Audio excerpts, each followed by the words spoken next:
This is going to be a special off-season edition of Summoning Insight. Obviously, we did some before where we talked about like LCS, LCK, LPL, and LEC roster rumors. Obviously, nearly all those moves were all done. For this one, we're going to, as you see, we've got Dom here as our guest. So we're going to do another historical episode. In the past, we did one where we looked at the best players in every role. Then we did one where we ranked the teams that won Worlds in order. Sadly, I will say we burned that one a bit too early, because if we'd have done that same piece of content now, the episode would probably get 5 times more views, but also would only have 51% likes on YouTube. Little in joke for people who know how YouTube works there. So obviously, Monty, this is an unexpected show, but it's still going to be that sort of fresh content you want. So hello, Fresh. That's right. HelloFresh back to partner with Summoning Insight yet again, guys. We've talked about them a lot in the past.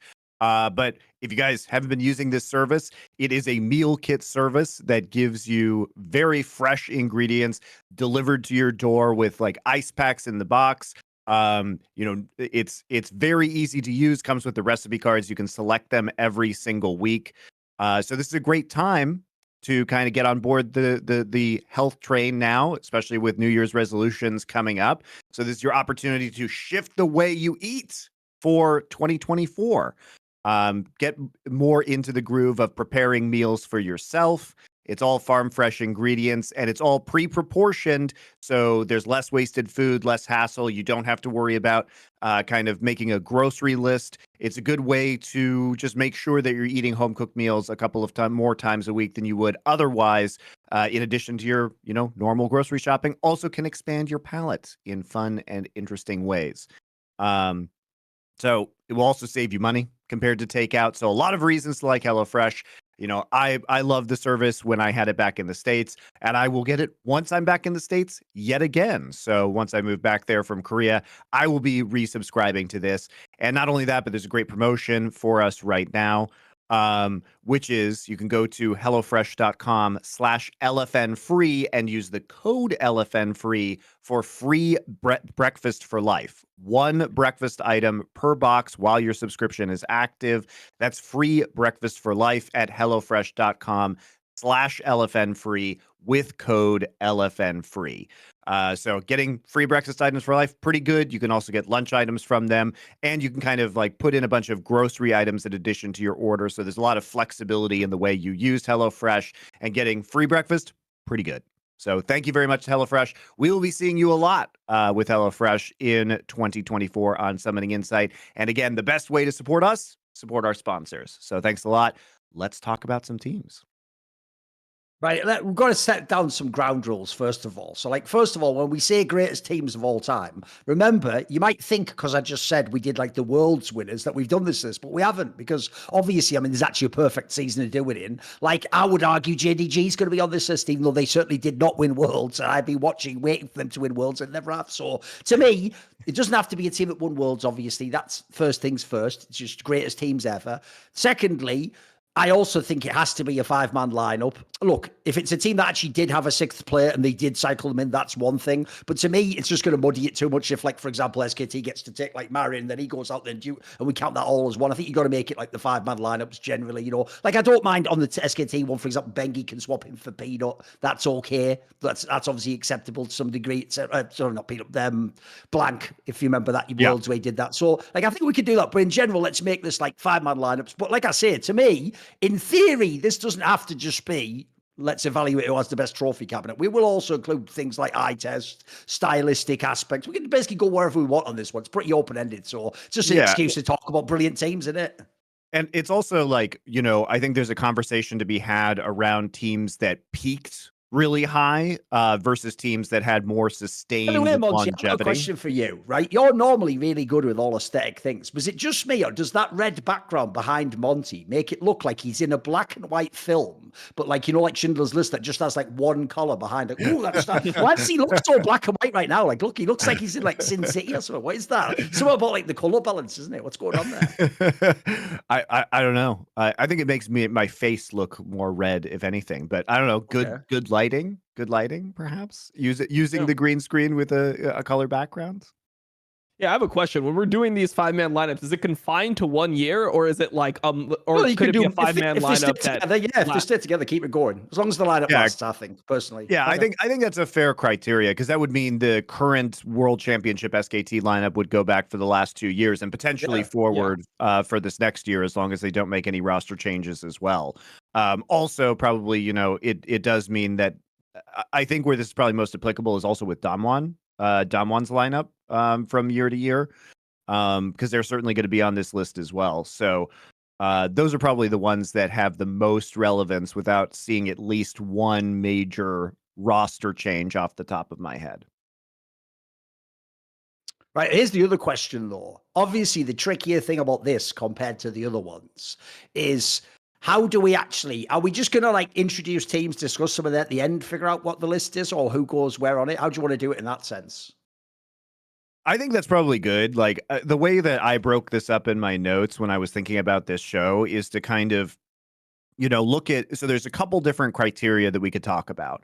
So one of them is we've had a bunch of teams that have been almost golden roaders, meaning that they win both their domestic splits, they win MSI and they win worlds. And then we have teams that kind of peaked really high, but maybe didn't do so well domestically and are more like, oh, how does this team compare at the moment, particularly during the World Championship, compared to their domestic competition? Like the teams that I listed more as peaking teams would be like 2014 Samsung White, 2018 IG, and 2022 DRX. And then the Golden Road contenders, and you guys can remind me if I left any out, were 2015 SKT, who were literally one game away from a Golden Road when they dropped Game 5 to EDG at MSI, the first MSI. We couldn't have it before 2015 because MSI didn't exist. 2018 RNG, who won both domestic splits and MSI, but then lost in quarterfinals at Worlds to G2. 2019 G2, who lost 0-3 to FPX in the World Finals, but otherwise won both splits of LEC and won MSI. And then JDG, who obviously lost 1-3 in the semifinals to SKT, and that was the only best of 5 they dropped all year. So these were the teams that I would consider to be extremely consistent over the course of the entire year that they were active, but maybe less so, less peaked potentially, and this is the argument, less highly than teams like, I mean, clearly we're not going to say DRX, but like Samsung White and IG might be in that conversation for peaking really high relative to their opponents. Yeah, I'd also include Damwon in that 2021 Damwon. I mean, they won both their domestic leagues, and then they lost MSI in Game 5, lost World Finals in Game 5, but they did go to like Game 5 of 2 international tournaments and like barely lose. So I consider that almost a golden road from my perspective. Yeah, and 2020 Damwon also, which also had that same roster. They started that year very slow. They placed 4th place in summer, Slightly and then different roster. And a yes, different oh, that's ADC, true. didn't they? Yeah, that's true. No, That's it was yeah. Well, no, it was con for yes. Nuguri. Oh, Nuguri. Yeah, right. Yeah, that's true. But they started slower, but there was no MS. Not that they would have qualified for MSI, but there also was no MSI in 2020. So that there was does mid-season championship, but China won that one, so we don't even talk about like the interactions between the teams there. I mean, it was fucked up because of COVID. One thing you also have actually identified there, though, that is going to be an issue with how we do this is, to be fair, in my opinion, when you evaluate this, that's why I say, like, let's set the lineups and then let's make it like a specific period of time, etc. Because, like, in my opinion, if you do take the two teams you pick, Monty, like Samsung White and IG, I think actually most people eye test wise would say, like, if you just put anyone versus them at that tournament in this match, they look insanely dominant. Like, no one would ever beat them. But that is different from being the greatest team of all time, in my opinion. That's like peak versus longevity / how well-rounded you are. So I think there's a lot of angles we can go with on this one. Yeah, I mean, we can talk about some of those peaking teams first then, because I think it's interesting to go back in time. I think like a lot of this depends on how much you value the existence of MSI as well, because that was, that affects pre-2015 teams like Samsung White. Now, if it had existed, Samsung White still would not have gone to MSI because they were not winning the domestic tournaments. And I think in the context of Samsung White, they are a really fascinating team because by the time we got to Worlds, it was it was pretty clear. I mean, I predicted before that world started that Samsung White would win Worlds, even though they actually hadn't beaten their sister team, Samsung Blue, in a best of 5 that year. So they had made the finals of the winter season. So after the 2015 SKT Worlds finals, SKT went on their undefeated run through the winter season. They met Samsung, at the time it was called Samsung Ozone, in those finals, 3-0'd them, clapped them. SKT didn't lose a game. Now, the Samsung team started to rise in spring and summer, and in fact, Samsung Blue and White hit each other in the semifinals, both of spring and summer, and we would see Samsung White lose both of those 3-1, and then it was only at Worlds that they looked really dominant compared to the rest of the field. And they actually 3-0'd Samsung Blue in the semifinals of that world. So they overcame their sister team.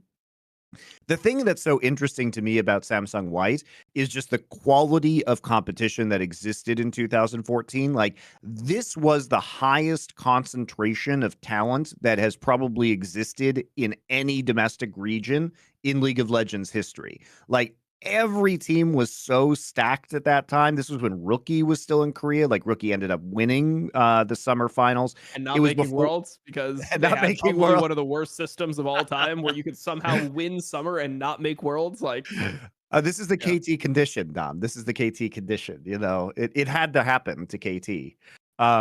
Yeah, I mean, it was I mean, Kakao obviously was on that roster as well. Someday was on that roster. yep, Hachani. But this Chani, the goat, the support goat. Yep. I mean, the crazy thing is Sachani would actually win another title later on. But anyway, you know, this was a concentration of talent that before really any of the players had left Korea. It was before they had gone to NA or Europe. It was before all 10 Samsung players would end up going to China. And so this competition, especially the domestic competitions for Samsung White, was actually significantly harder than Worlds. It was literally much harder to win a tournament, you know, a version of Champions in Korea than it was to win the World Championship at the time, which is why, you know, you could make an argument that they were not, in fact, even as good as Samsung Blue because they were not winning the domestic titles. But the eye test says that this team was like actually insane by the time they reached the World Championship. What do you think, Dom? What do you remember about this team? I mean, I remember them being just super good at mid jungle. Like, that was the main thing, or sorry, support jungle. I feel like that was their biggest strength, is they just had like the best support jungle, like dual warding system that pretty much had ever existed at that point. And every single time that they would get some type of lead, the way that they would just create pockets of vision with Mata and Dandy would just make the game so easy for them. Like, they would just create, they would just take all the vision together, and then if anyone checked into that side of the jungle, they'd instantly die and they'd get the objective. And it pretty much revolutionized the way that the game was played. Up until, you know, I mean, even now, that's one of the things that people always are talking about, is syncing your backs with your jungle and support and warding at the same time. So, like, my biggest takeaway was kind of their impact on the game going forward, and like how ahead of, you know, just the game they were to come up with such an effective system at such an early point in League.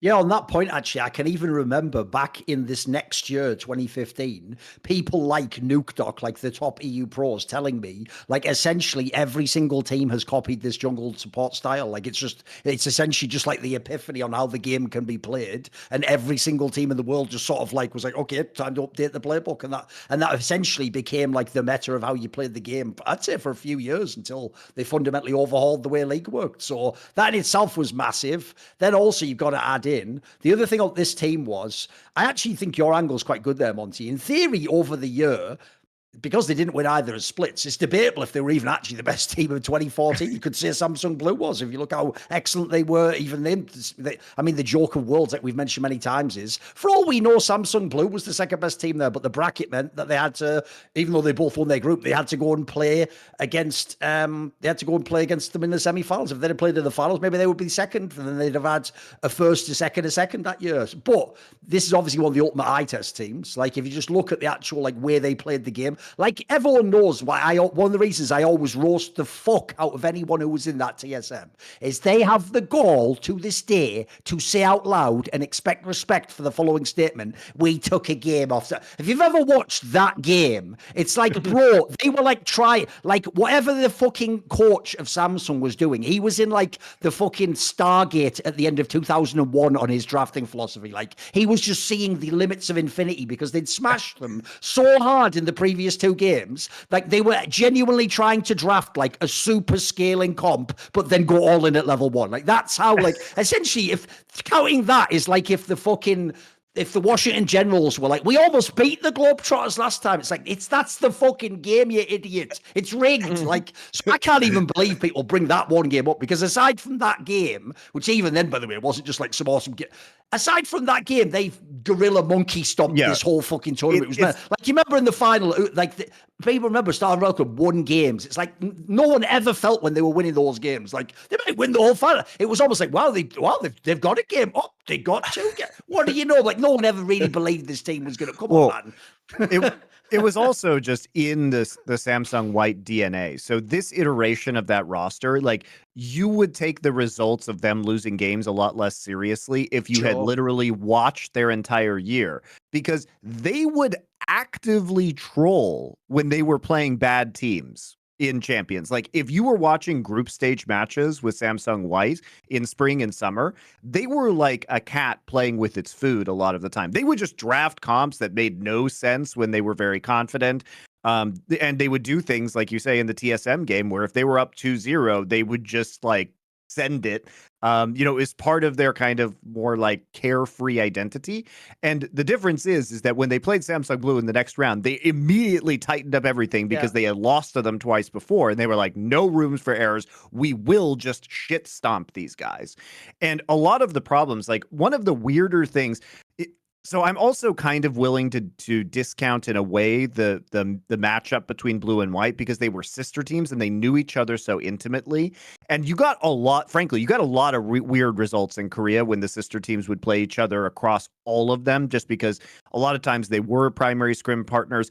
And Samsung in particular had actually swapped mid laners between the two teams, so they knew each other even more intimately than most other teams did. They were constantly sharing information with each other about the best way to play the game. But the weirdest factor of those best of fives is that if you go back and watch them, a lot of the time Samsung White is completely dominating early and then they just throw late. Because Samsung Blue was so good at winning team fights from behind, but it was oftentimes just carelessness that caused Samsung White. So you could see it was like they were just unbridled strength. You could see the potential there. And it was like, if they just fix a couple of things, this team is going to be unbelievably dominant. And by the World Championship, they had. By the way, along those lines, one of the reasons I always wondered why they potentially had this problem of not winning the splits is, like you say, Monty, the only team that could beat them was their sister team and their practice team, who knows them the best inside out. And that was the one team to beat them. Whereas, you know, the stories, like the stories about this Samsung team is that this Samsung White team was like the greatest scrim team ever by the time that World Championship came. Like people say, not only could you never beat them, but like this is where a lot of those stories I've often referenced come from, where like the joke was, man, Impamata got so bored of playing scrims and beating people, they do stuff like counter pick themselves and then just shit on you in the lane. Like I've heard some crazy stuff. So like the joke is, if people know the story, it's happened many times where if a team is too dominant in scrims, sometimes it makes you worse in the official game because you never get actually tested. You never having to fix whatever your flaws are. So I could imagine in the scrim it just ends after 15 minutes because you stomp them. Dude, but in the real game, if you have to keep going, maybe you can throw. I saw those scrims because I was scrimming with CLG with Samsung White right before that World Championship at the end of summer. And I can just tell you that I have never seen a team that was more like ahead of the meta, to Dom's point, or like creating the meta. It was honestly at the time very confusing to play against them because of how hard they would clap you. And you would lose so badly that it was difficult to even figure out what you were doing wrong because the answer was everything. Right? They were just better than you in every conceivable aspect of the game. And like unwinding that was really, really challenging because they were just conceptually so far ahead. And it really has, what they did in 2014, in terms of that jungle support synergy that Dom refers to, is still basically the way the game is played today. Like, that was one of the single biggest revolutions in professional metagame in League history, and they were almost entirely responsible for that.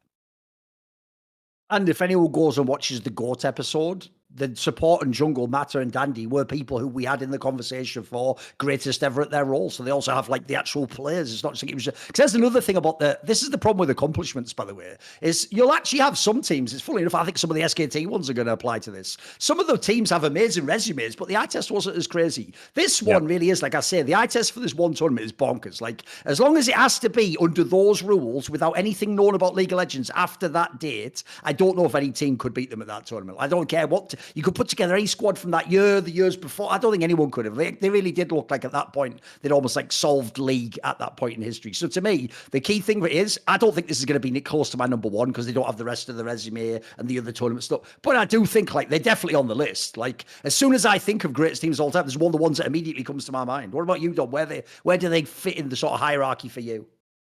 Yeah, I mean, they're a team that you always think about them as like the best team of all time, just because when you rank worlds winners, they had like the best worlds of all time, in my opinion. Like, even if you compare it to, like, I think last time we had like 2015 SKT, where I think they only dropped like one game the entire tournament or something like that.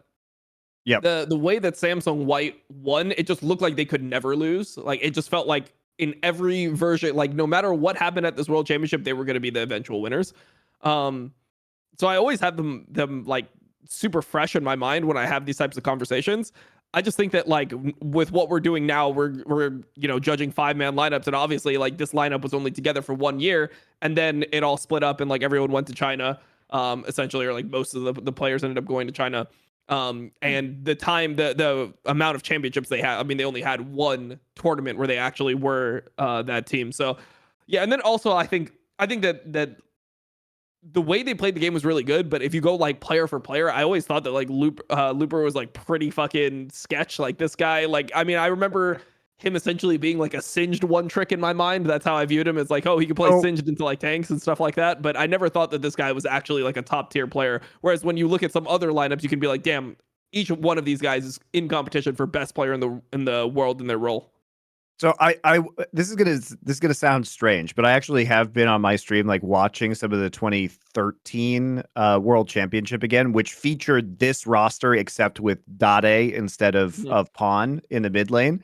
And actually, Looper was one of the best. Like, this is where the Dade award comes from, because he was so terrible at Worlds that year. But honestly, I was surprised to revisit it and see that Looper was actually one of their better players in that year at Worlds. Where they lost or whatever. That was the one. Yeah, when they lost the tiebreaker to Gambit. And Dandy all shit the bed, if you remember. Yeah, that's the problem. Yeah. He did all right, though. He was okay.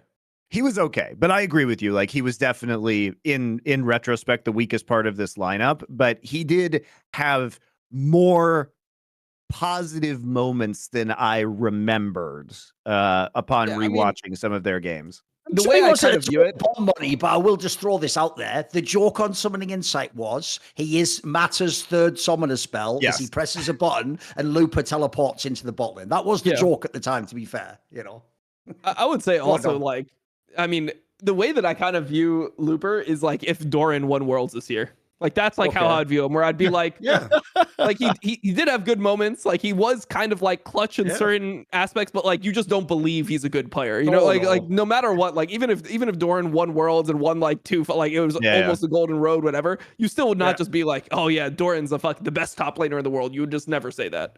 No, dude, all you need to know is this. The reason why it's a perfect analogy is because, in theory, if Thorin did win both splits and worlds, he should be able to say, I'm the best top laner. But if he said that, everyone would mock him instantly. In the same way as if Looper had said that after worlds. It would be worthy of mockery. I'm sorry, you just weren't, were you, though? You guys are using Thorin as an example. Have we fucking forgot about Kingen? Like, that just happened last year. He is the Kingen equivalent, basically. By the way, I'm also just going to put this out there. If we're going to also bring out players that, like, I don't think have aged that well. Bro, one thing that was cancer about this lineup winning is remember how everyone pushed that lineup where Cos when he was in blue, Pawn had like beaten Faker. And there was that whole thing of like, oh my God, he's better than Faker, isn't he? Like, and then the next year, obviously, he denied Faker that like ever. This was the worst period ever of all the people with no eye test being like, maybe Pawn's just the best mid laner in the whole world. And that angle was pure cancer. I remember it.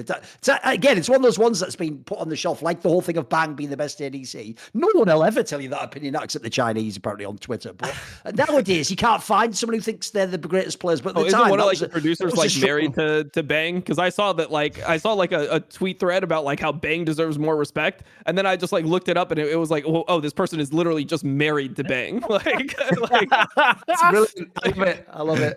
Yeah, I was like, where did this come from? Like, who's talking about Bang at this World Championship? Okay. Oh, his wife. Yeah, okay. Yeah. It's she's one of the global producers. She actually produces the English stream for LCK. Yeah, they got married recently. Yeah, that's funny. Well, someone's got to have someone thinks they're the best. So fair play. He's got his wife, and other people have actual players and Chinese experts. social media. Cool, yeah, and Chinese social media. Exactly. It's quite a hell of a fucking crew he's got going there. Who do you want to pivot to now? You pick a team, Dom. Who you pick a team to pivot to? Let's talk about the IG lineup. Yeah. Okay. Yeah, the 2018-2019 IG lineup. I think that this was a pretty interesting lineup, and I think the main thing that like differentiated them from other teams was just how good the solo laners really were. I don't think we've ever seen like solo laners look this good before for like this amount of time. I mean, everyone knew that like Ning and Balan were kind of like cheesy players. I mean, 2018 was the meta, if you guys remember, where Crab was like spawning at 2 minutes and it would give you like half a level of experience. So every jungler in the game was like a level 2 jungler. You would do red Krugs and then you'd walk the Crab and you'd fight to the death over Crab. So the whole game was predicated on how strong your jungler could be level 2 because you needed to get the Crab or you instantly lost the game. If you like double Crabbed, the fucking world would explode. Like the Nexus would just instantly explode. So this was the meta.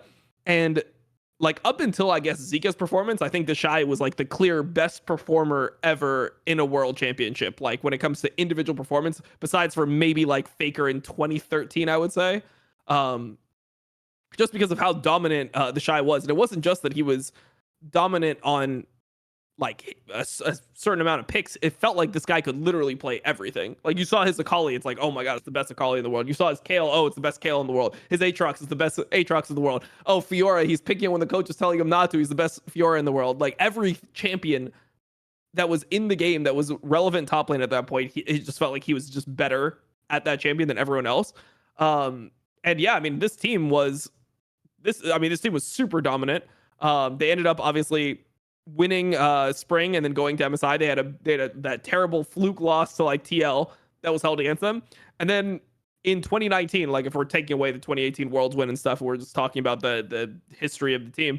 2019, they had the semifinals where it looked like they were just going to win game 4 and they threw game 4 super hard. They ended up losing to FPX, who ended up completely destroying G2. And I think that IG probably would have done the same thing. In that final, it just looked like those teams were just on a different level. So I think this team is pretty underrated in these conversations because of the fact that they lasted 2 years and they had like a good 2 years. When did the Shy actually debut? Because he didn't play in the spring playoffs, right? It was Duke who was playing at the time. What happened was, as far as I remember, it was something like, I think in the first one, he might have either had like an injury or there was some reason they didn't use him in spring. And then I know they sometimes used to bring... Yeah, he definitely was, but it wasn't that. Okay. It was something like he had an injury or something. And then also, they used to also use Duke as like the carry versus the tank top laner. So sometimes like a couple of games in Worlds, they played Duke. Obviously one time to punish the Shy for that stupid pick, but they played one of the Fnatic games with Duke as well. So like, it was also stylistically what they wanted to do. Like if you want to go pure carrier, you wanted to go supportive style. Actually, on the thing that Dom's saying there as well, I think that's actually a mega underrated part of this tournament as well, is that like, even though I agree, if you look at the MSI and the Worlds afterwards, this is a world where this team could have won 3 international tournaments. They were good enough. Like, they actually were a really strong team. But the interesting thing for me is this was also, again, the meta just hitting you smack in the face for the players that you have. Because not only, like Dom said, was the jungle essentially set up so that their jungler, who, by the way, got like tournament MVP, his job was just have the 2 best solo laners and then push up and go take the crap every time. Like, I don't even know why.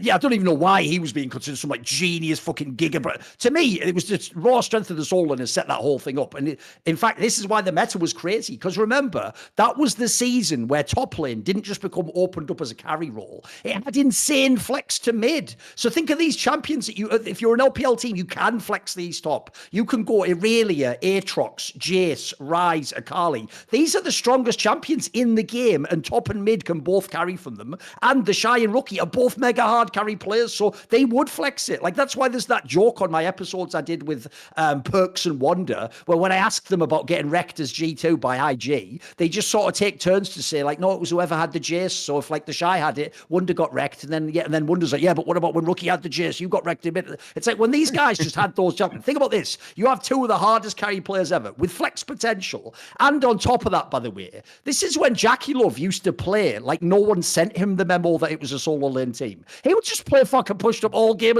He had no support and he played push up 24/7. And then lastly, this is why this one tournament was the one where this team could be the best. Everyone knows Bowlan was one of those like serial, like fucking, wasn't he like the ultimate like Rakan abuser or whatever the fuck? He had like one champion he could play. But again, because he's on a team with all these gods of the other roles, he's going to get his champion every now and then. It's like Missing and fucking Delight this year could pick Rakan anytime they wanted because you're worried about the rest of the team, not their support pick. So I also think the meta for this team at that Worlds was fucking a peach. And that's what they were just mega dominant as a result. Like, I don't think anyone could have beaten that team. I don't think anyone could. People forget even the 3-2 against KT, but they were one like fucking Nexus hit from that being a 3-0 as well. That could have been the most dominant Worlds too. And they literally were disciplining one of their players during the series. It's like they literally didn't let their best player play because they were disciplining him during this. Like it was not that close. And like the other coach is like, well, we've got to win the game. Hey, listen, he's going to have to learn this lesson sooner or later. So I'm going to waste a game just to give him a break. I love it. I also think that nowadays. I also think that Dom's point about, because they ran back this roster, and this is one of those teams where like their most dominant period was kind of split across 2 years because they didn't win any LPL titles in 2018, but they did win spring 2019, which, punched them that ticket to MSI, which they also then crashed out, as Dom referred to, against Team Liquid in the semis. But this is a team that it's a weird period because they both peaked at Worlds and then in LPL spring the next year. So they did eventually get their domestic title. And I think they were one game away from winning a title in summer, right? Yeah, I mean, they were close to the title in summer. Well, the thing that happened in summer was like they had like Leyen playing instead of Ning.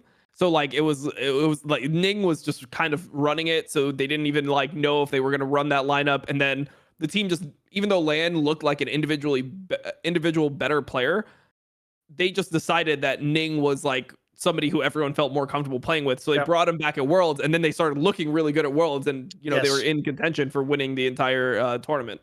And they did nothing in summer, but like they already had the spring split, so they went through the regional.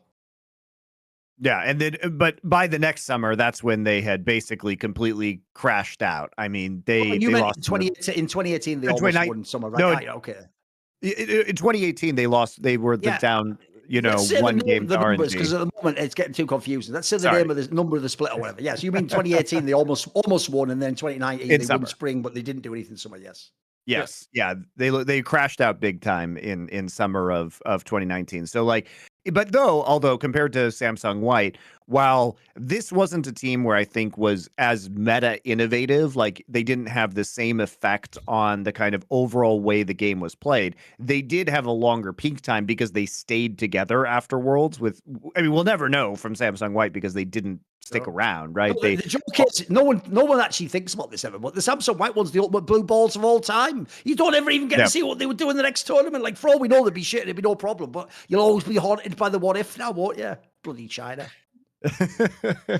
Yeah, all the players went to China from Samsung White, and they all split up onto different teams, obviously, because they had obviously, to. If anyone from China is offended by what I just said, I will now be bringing in Arnold from Gen G to apologize on my behalf. You respect the sovereignty of Samsung White. Here's the thing. Technically, I just disrespect everyone equally. So as a result, I'm not bigoted. So no problem. No issues So there. yeah, I think though this is the hard one because the individual player peaks were what was so crazy about the solo lane peaks that Dom referenced was what was so crazy about IG, and the fact that even though Mata and Dandy looked incredibly dominant with Samsung White, it wasn't the same level of kind of like awe-inspiring smashing that the Shy and Rookie were delivering with this iteration of IG.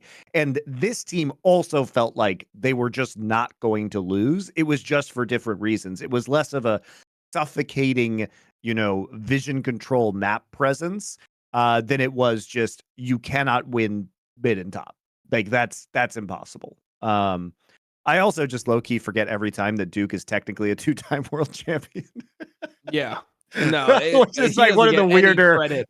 He gets no credit for that 2018 one. I give him 0 points for that. I know, it's just funny.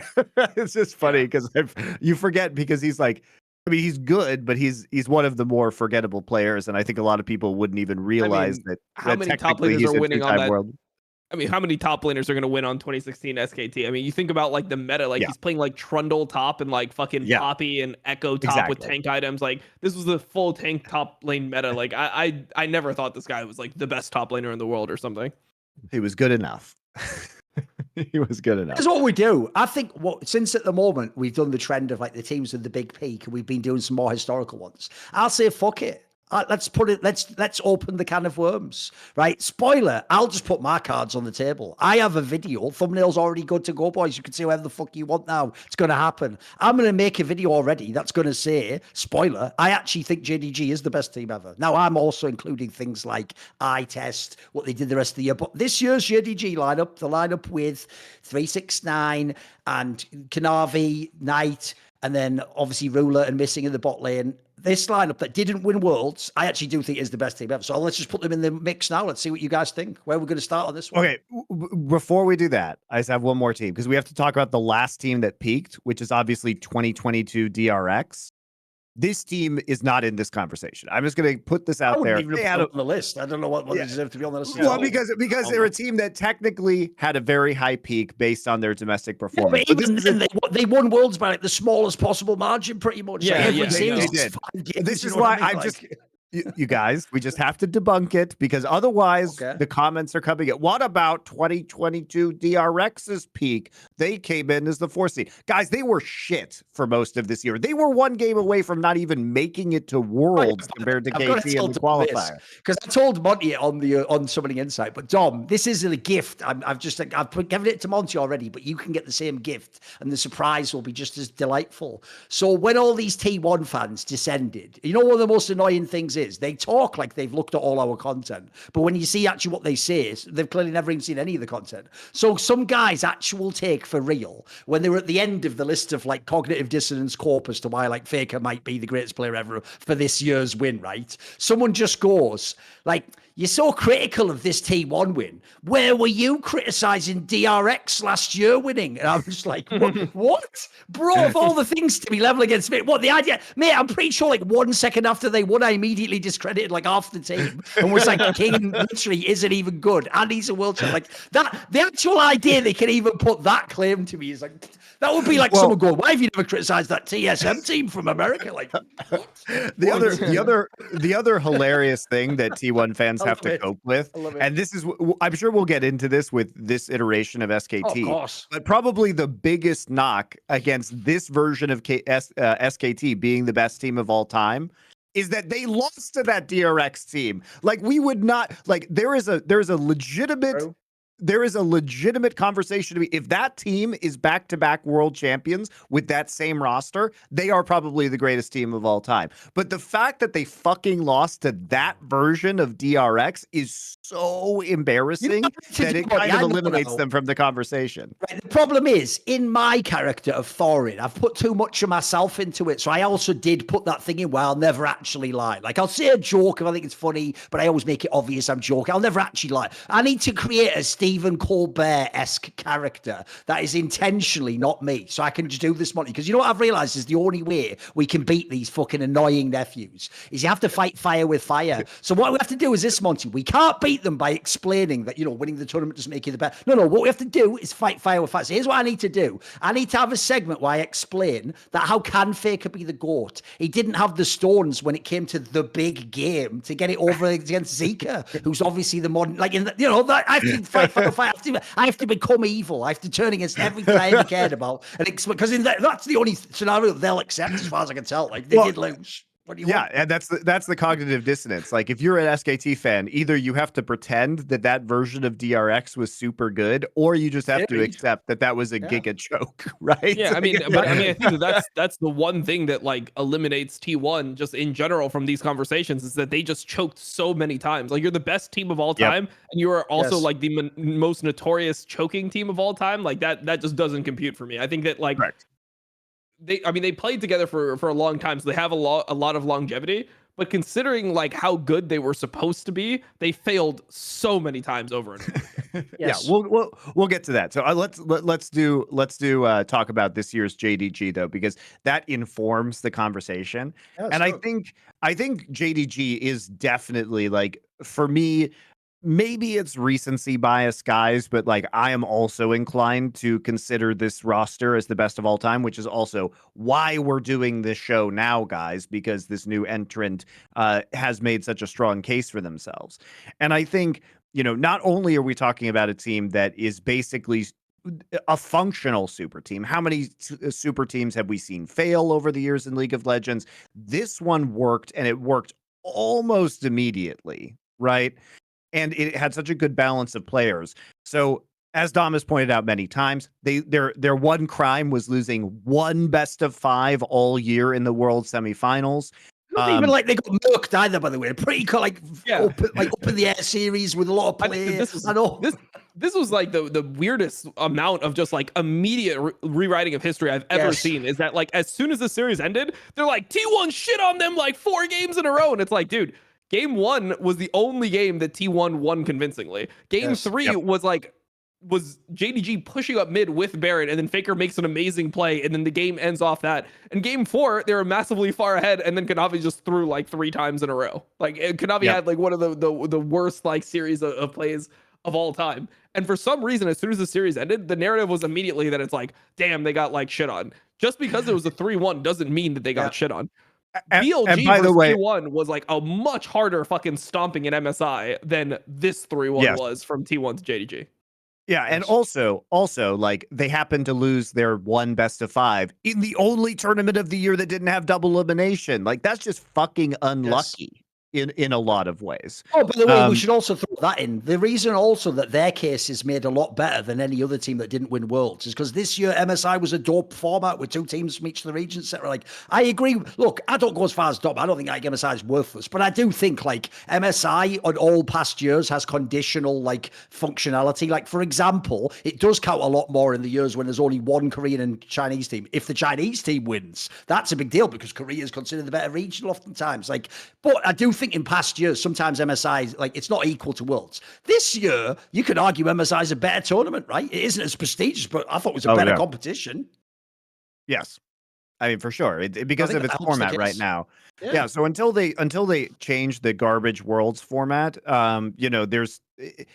it's, even though technically it's the most important tournament because that's the arbitrary weight that the fans have given it, it literally is not the best tournament in League of Legends anymore. And it's not the most competitive tournament either, especially now with 2 Korean this isn't even and 2 Chinese teams at MSI. Like, obviously, for people in League, that's going to be really hard to understand. But all I'll say is if anyone follows Counter-Strike, you should immediately know what I mean. Because in Counter-Strike, the Major has a worse format than Cologne and Katowice, the ESL tournament. So in Counter-Strike, we've already accepted that like they're the best tournaments, even though, yes, the one that you want to win for history is the Major.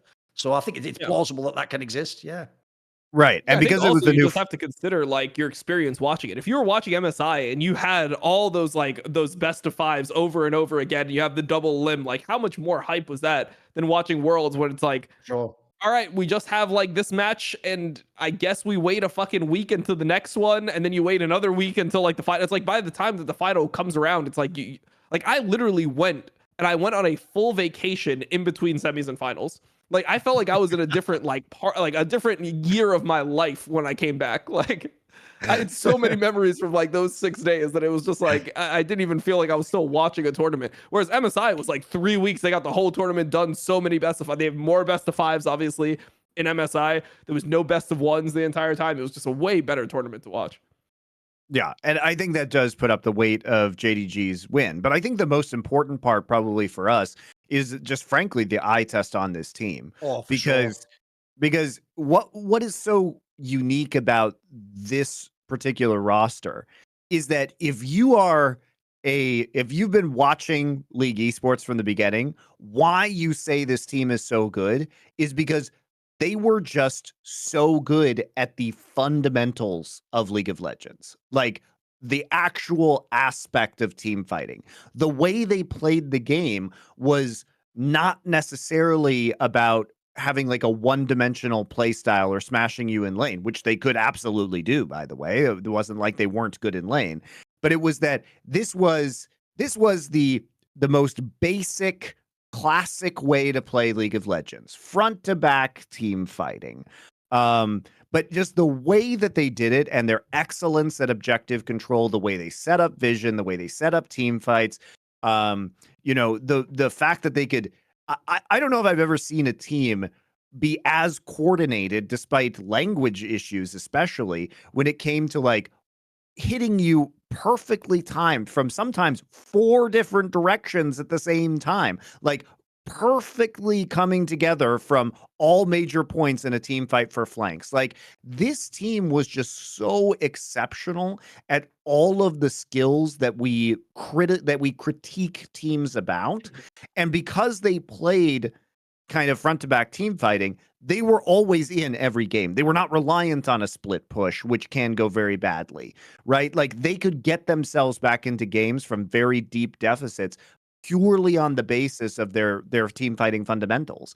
And so when you consider their results, which are 2 domestic titles, MSI titles, which they kind of cruised to in many ways, like LNG was really their only kind of barrier in summer.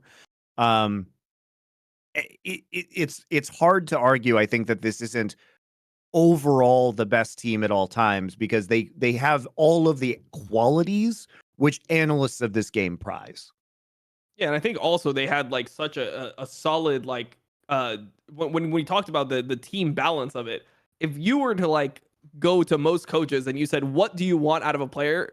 You want like the support that's godlike at engaging. You want the top laner that knows how to weak side, that can like lose resources and still be effective. You want the super hard carry, mid and AD carry, and you want like the jungler that is able to bring it all together. Like that is what people want to see out of a League of Legends team. Like that is what like a perfect League of Legends team looks like, and they were pretty much the closest thing we've ever had to what that is.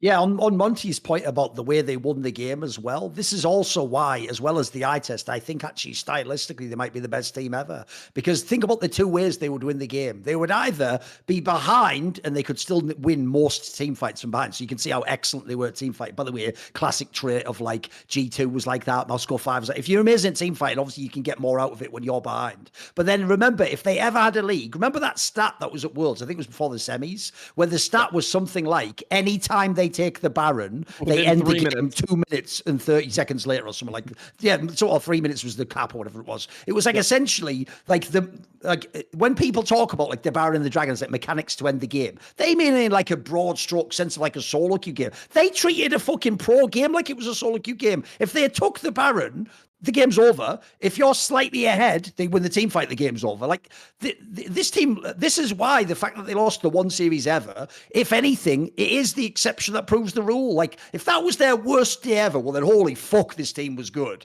And as Monty pointed out, they never lost a tournament life elsewhere. They could have lost 3 other series and still won all the same number of tournaments. They didn't have to lose except 1 time ever. And even then, like there's extenuating circumstances. So I actually look at that, their worst performance ever. That really is the outlier. The rest of the year, they were just some miracle team. Like that's why I was always building that narrative of like, if they win Worlds, how is anyone going to say they're not the best team ever? Like, no, they won't have ever lost any like series, but you just look at it with your eyes and you're like, isn't this the best team? I mean, I didn't even think the point you made there is not even one to be thrown aside, Monty, right? The best team fighting team ever has people who are Korean and Chinese speaking in English or not at all. That just shows you that beautiful concept in League, which is like sometimes great players. It's like in basketball. They don't have to talk. They can just play off each other. You just have like a sense for how he's going to do something or what you're going to do. They had that like magic quality because we know this can't be like some team where if we had the comms, it'd be like Doinby talking all the time. It can't be. There's no one could be common it like that. So I also think there's some almost like you say, from day one, the roster was made. This isn't like a 3-year project that got good now. They really walked into a room and it just worked immediately with the most expensive team ever. It really is like out of a movie script or something. Yeah, I mean, this team was it was beautiful to watch them play, and like I think we're gonna have a lot of what ifs. Like I'm sad that obviously the expense prevented them from like running back this roster, because imagine the storylines of SKT versus JDG this coming year would have been fucking amazing. So I, for one, am very sad we're not seeing that. Yes. I also, it also is the what if of, because of the meta shift that happened at Worlds, I do wonder if there was double elimination and JDG maybe had a couple, another crack at this. Would that have changed things for them? Would we have seen alterations to the way they played the game? Because they were very close in that best of 5 series. Like it was, even though it was a 4-game series, it was an extremely close 4-game series. And if we had seen part 2, which is again another argument for double elimination at Worlds, because who would not have liked to have seen this matchup one more time?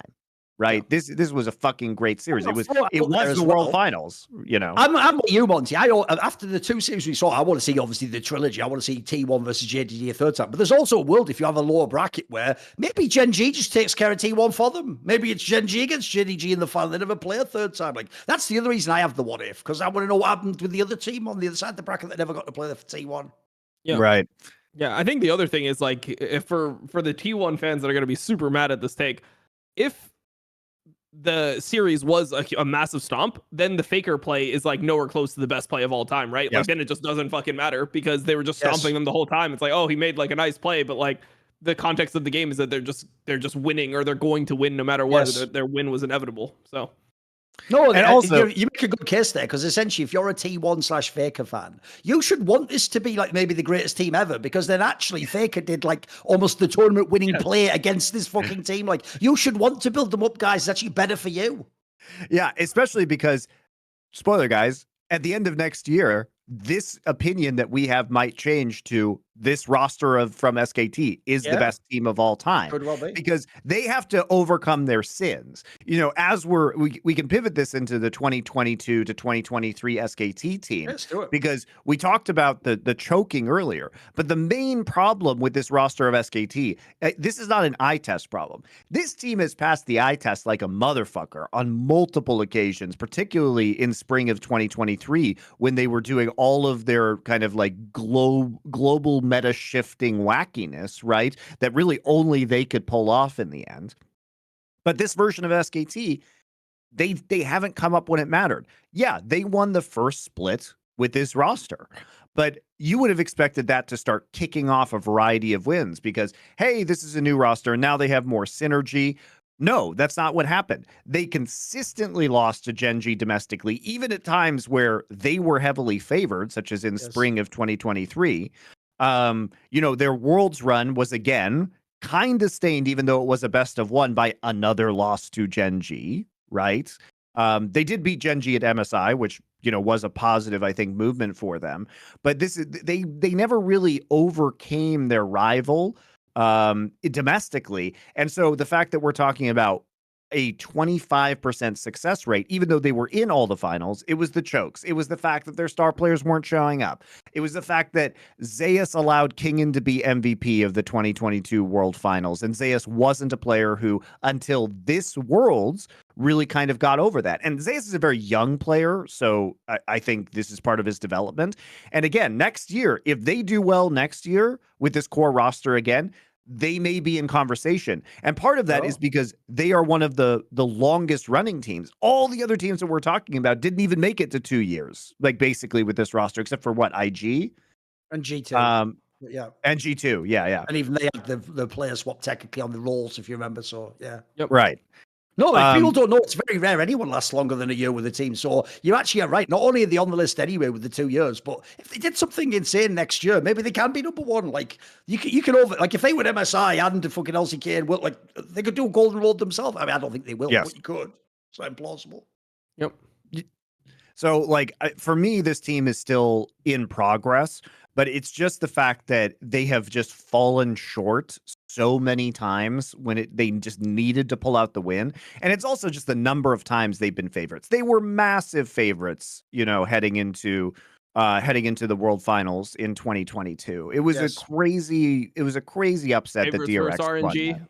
I mean, the way that like, they even shot the video was that they were like the heroes, and like Xiaohu was like some fucking computer villain. Like, do you remember like the trailer? It was all of them just like looking up at Xiaohu, and Xiaohu like fucking tunes it. Like you see him in a massive screen, and it's just his face. He's like, "All right, we're gonna win," and then it's like, "No, don't let him win!" Like the whole fucking video was just shot to make the Chinese team just look like the fucking devil. But then again, I mean, I guess it was because they couldn't be there, so that was just the theme they came up with because of the proximity or whatever. But still, I mean, they were huge favorites there. They were favorites, like pretty much they were favorites in every tournament that they played in, besides for summer of 2023 and then Worlds. And 2022. They were not favorites in 2022 either. Gen.G was a big favorite heading into that final. I guess you could say that too.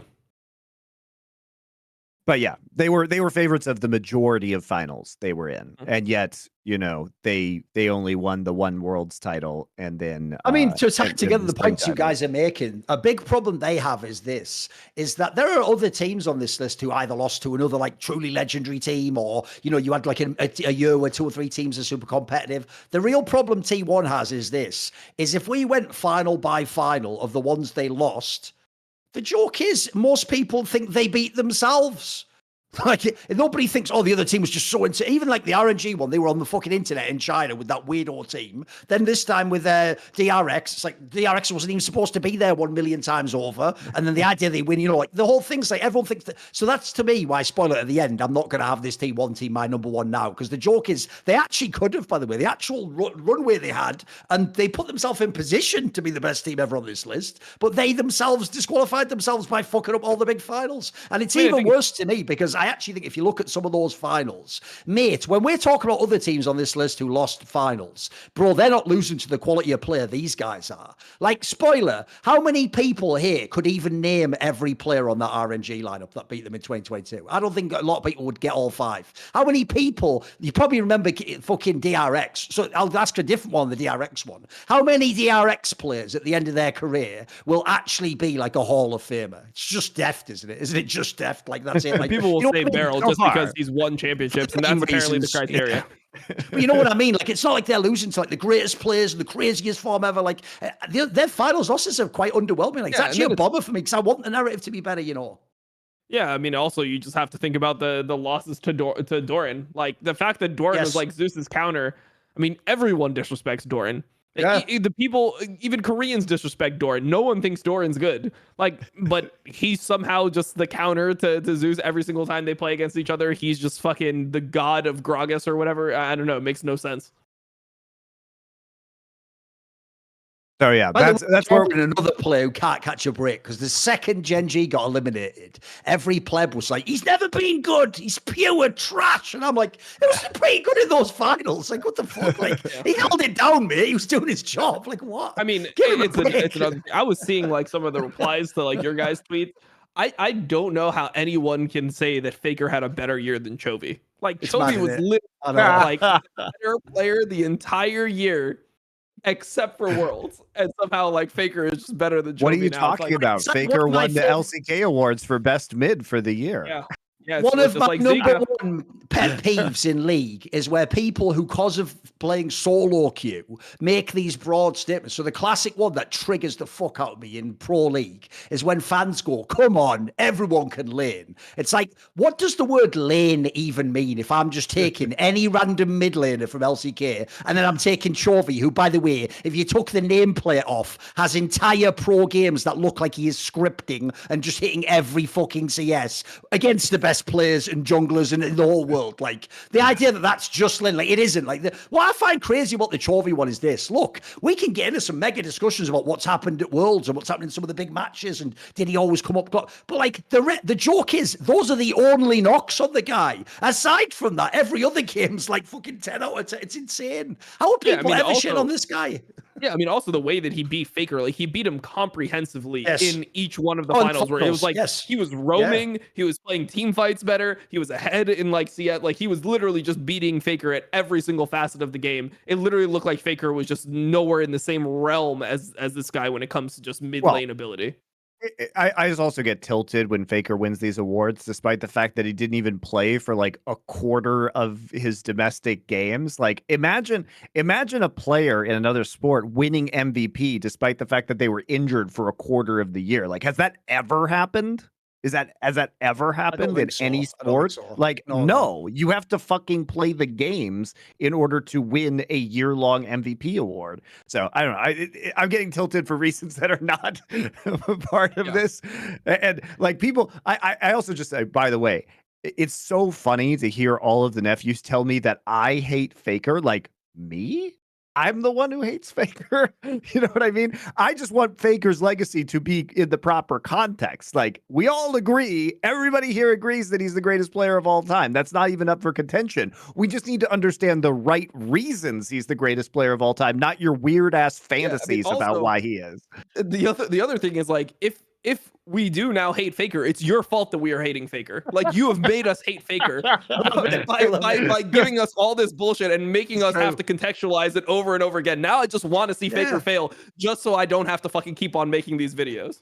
No, the analogy is, Dom, if someone kidnapped me and tied me up and they were dressed with a LeBron James mask on, and the whole time they were just like, LeBron James, LeBron's the goal, LeBron, and they're just torturing me. Look, at the end, Dom, I'll never actually hate LeBron, but I'll probably be quite triggered if people keep going on about LeBron James all around the time. That's what you guys did to us. That's what you did. And at the end, you have the gall to go, why do you just hate LeBron so much? Like, what are you talking about? Like, because the thing I can't handle is like that angle of like when they're just fucking going in that particular way. Because it's like, mate, how do we hate Faker? What we hate, because by the way, what you'll love this, Monty, because it's the way that it's phrased gives away the whole like psychological like way they're putting together this info. Because I've seen some of the people who comment on me, you, and because we're all in the same club now, by the way, they say that me, you, and Tom are all Faker haters, and then I noticed they'll sometimes put this little flavor text in, which if you listen to the way it's phrased is genius. They'll go and people like Dom have hated on T1, and Monty's trying to downplay Faker, and of course Thorin sometimes mentions that Rookie might be greater than him, and it's like they're making it sound like, for me, it's just heretical speech. Like, you know, there's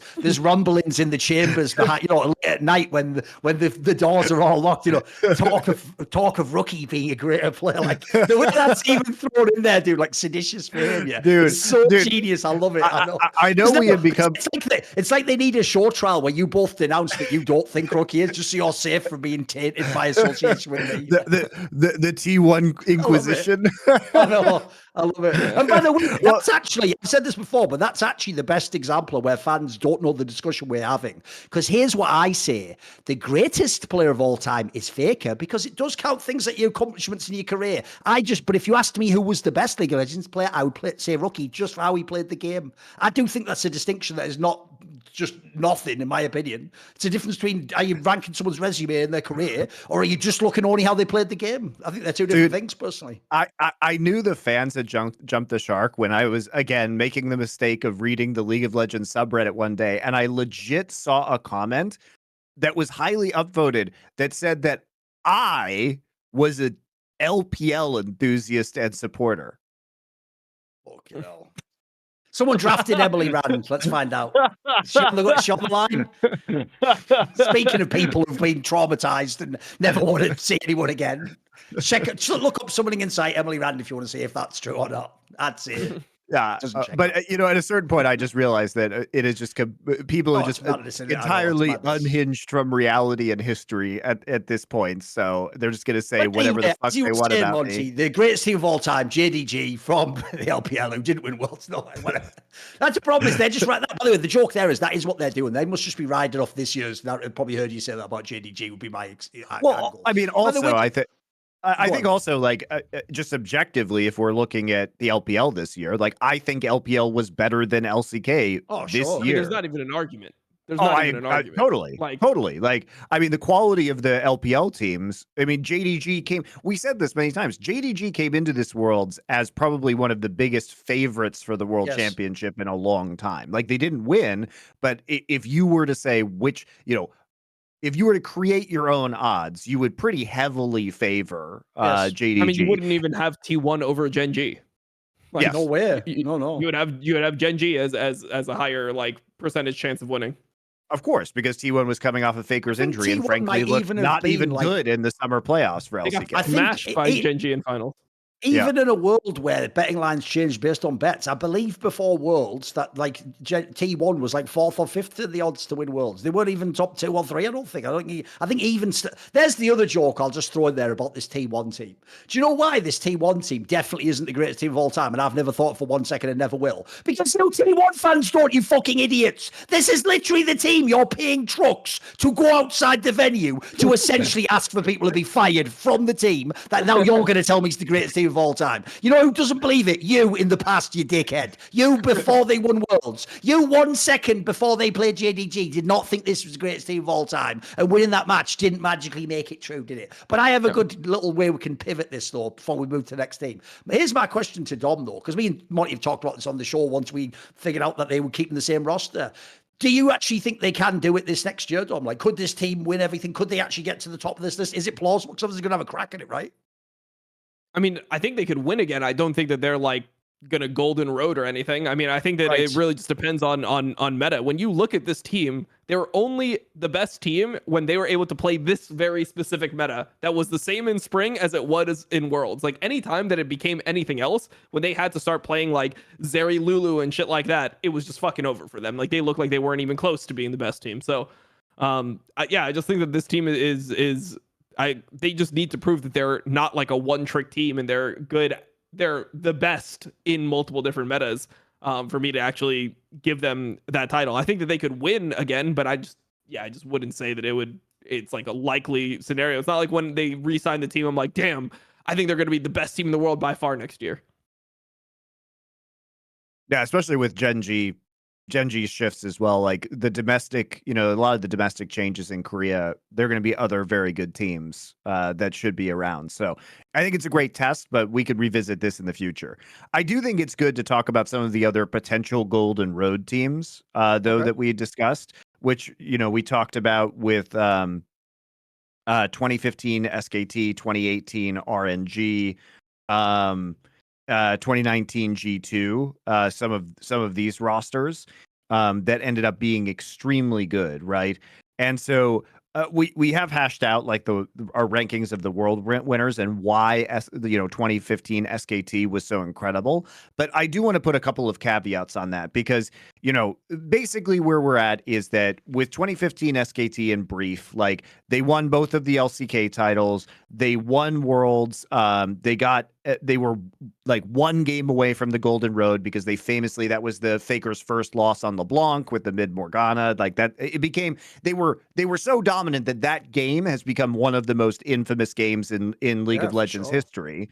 And they had a 15-1 record at the World Championship. They literally only lost 1 game. And then on top of that, because we're not just considering Worlds right now, they then went to Korea and won the winter season after. Oh, no, sorry. That was the different roster, 2013. So they came back. Yeah.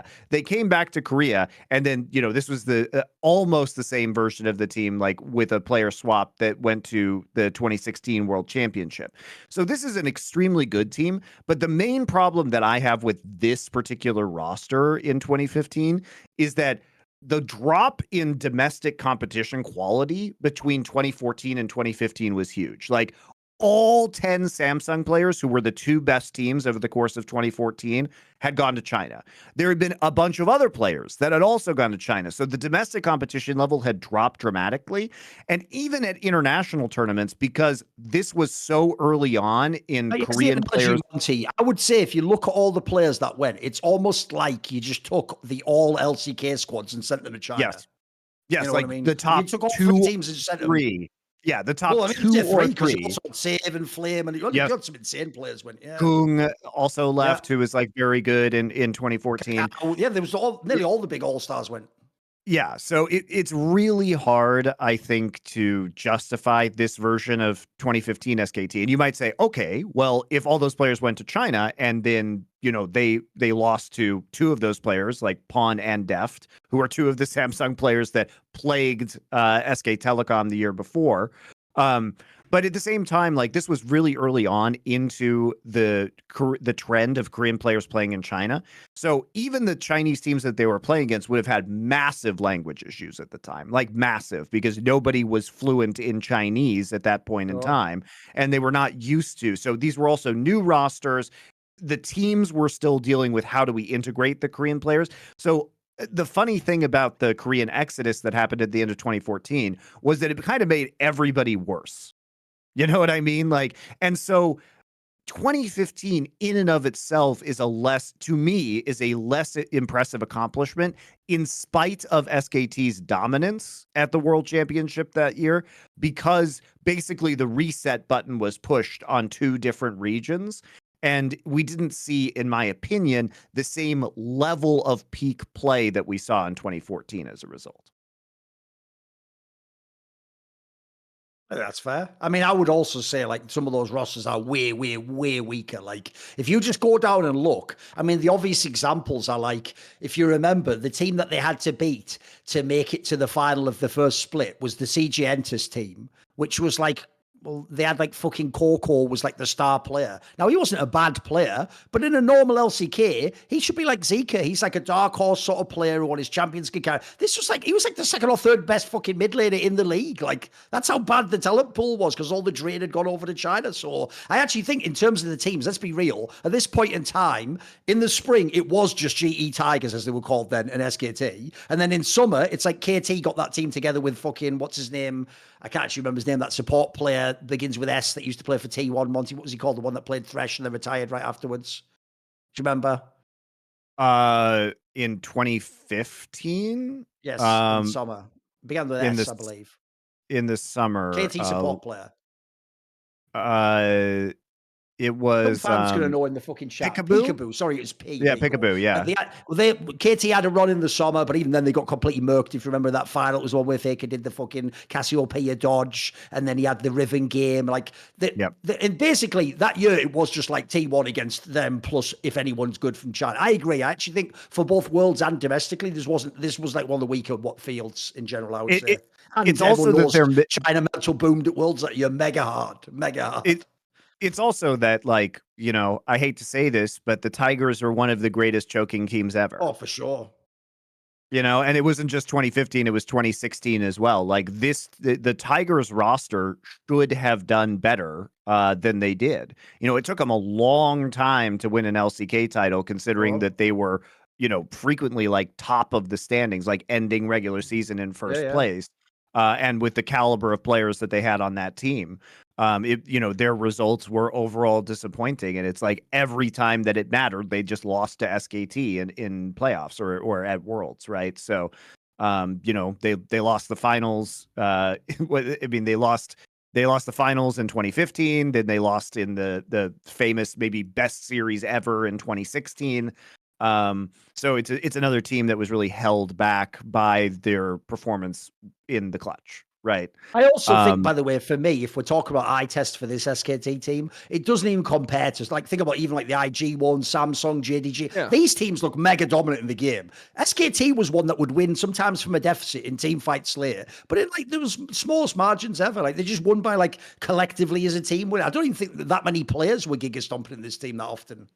Yeah, I mean, also when we talked about like teams with a sub, I mean, this team had like subs everywhere, right? Like Tom played, Easy Hoon was playing, like they just had subs all over the place. So like this wasn't a 5-man lineup that was like consistent. This was people, subbing in and out for like the majority of spring.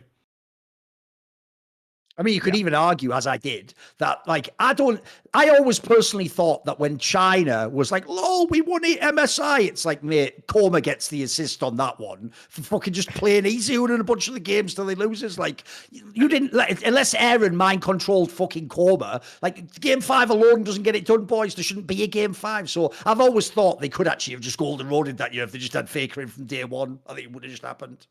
Yeah. There's that too. I mean, he still is the GOAT, but like he was just so much better than every other player at that time. Awesome. Yeah. I think the other one that's really interesting and as a kind of a what if is the 20. I will say though, this team gets to be a contender though. Like you just look at their resume. Oh yeah, look what they did. Yeah, they're a contender. I don't know if they're going to oh be. Yeah, for sure. I think they're a top 5 team. I think they're a top 5 team. I just think that many people will overrate them. Like, because some people will say they are the best team of all time, and I think that's not true. Yes. Yeah. I think we should talk about 2018 RNG as well, because this one's a really fascinating one. Because again, they were kind of dethroned. Well, they dethroned themselves by losing to G2 at Worlds. But I mean, they won both domestic splits. They won MSI. This is the infamous, like, Xiaohu Uzi iteration, like core of this roster that includes 2 of the players that are certainly among the best of their in their respective positions of all time, right? 3, I would say. Ming as well. Yeah, I would say. Yeah, I would say. for sure. I'd say Ming is definitely top 5 of all time as support. I don't know. Sure. Like, how he could not be with his resume. Yeah. So this is a team that, like, you look at this roster, they certainly have the firepower, and it's just kind of unfortunate that they lost in quarters in the way they did at the 2018 World Championship. Now, would they have won even if they didn't? Like, I think IG's peak at that time was so crazy that there's a real question about whether they would have been able to overcome it. But you never hear about this team, but this team was really fucking good. Yeah. I mean, I think the thing for them is that, like, when you look at other teams that have choked, they've choked at like later stages, or like they've been much closer, I guess, to completing the golden road. But them losing in quarterfinals to like that G2 team, I think was such a stain on their resume. Like, you lose to this G2 team where their fucking AD carries a Heimer 1 trick. It's over for you. Like, I don't know how you can be in the conversation after that. Like, you have to be able to win, though, especially when you consider that your best player is playing versus that Heimer 1 trick in the bot lane. They just weren't able to get it done. So I think that's the thing that just like completely destroys this argument for me, or this team for me, I should say. Yeah, I got a couple of angles on this one. Like, one would be this. I also agree with that. The problem they have is for JDG, I can point out they only lost 1 time. It looked good. They lost to T1. This one, it's embarrassing you lose to that G2 team. Yeah, look, we know the top side of the map's goated. The bottom side of the map is a meme. Like, Hjarnan after that, essentially, most of you couldn't even tell me what teams he played for after that. And Wadid genuinely became like a fucking commentator within Korea with like, 2 years? Yeah, I mean, he was playing in like LLA for a little bit. Like, he was playing in like leagues that are even below like second tier European leagues. Like, come on. So to me, that is a bad one. Then also, believe it or not, they're another team where they won MSI, but that was when that King's Own team with Khan just shit the fucking bed. They went there to the representative of Korea, and spoiler, did not win, just fucking shit the bed. So that one also is not as crazy a win. Look, winning LPL twice is very good. There's already one LPL's got mega. Obviously, we know IG came from the LPL. They didn't win these splits. They won Worlds. So look, I'll give them their credit. They were a really good team. Obviously, if you're a fan of great ADC play, this is like basically your wet dream team to watch play, because they do just permaforce all resources to the ADC, like some old school fucking Dota team or something. But if you like that style of play, it was mega to watch. So look, this is a very strong team, but they can't be number 1. They can't be. I don't think so. Yeah. I want to throw in that. All right. I think will be just like obscure. I've got one detail to quickly say, though. The one thing I'll give them props for, though, even though I won't make the mistake Gen G did earlier, Karsa is Taiwanese, but what would have made this team epic if they'd won is they had no Koreans. Remember, every other team that's the LPL's winning with Korea, they had none. Like, that's why also, in a way, narratively, it would have been cool if this team could have done the Golden Road. It would have been 4 Chinese players plus a Taiwanese. It would have been a very interesting sort of wrench in the works, as it were, you know. What were you going to say, Dom? I was going to throw in a team that I think, like, it depends on how early we're going, but one team that I've always thought was one of the best teams of all time was that original Moscow 5 team in Season 2. Oh, sure.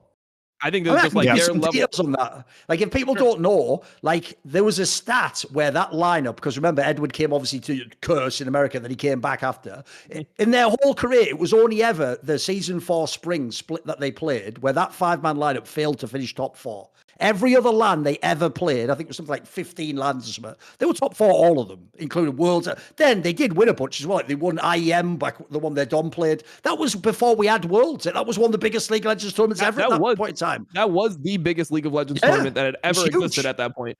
because in season 1, the World Championship didn't incorporate Chinese teams. Yes. And it was like it was just super scuffed the way it worked. Like that tournament, I don't know if people remember, but players would literally DC in the game and there wasn't a pause or anything. It's like you disconnected and you just had to play 4v5 for like 10 minutes in the game and be like, oh, well, they DC'd, so they just lose. Like it wasn't even really a tournament. There was no competitive integrity.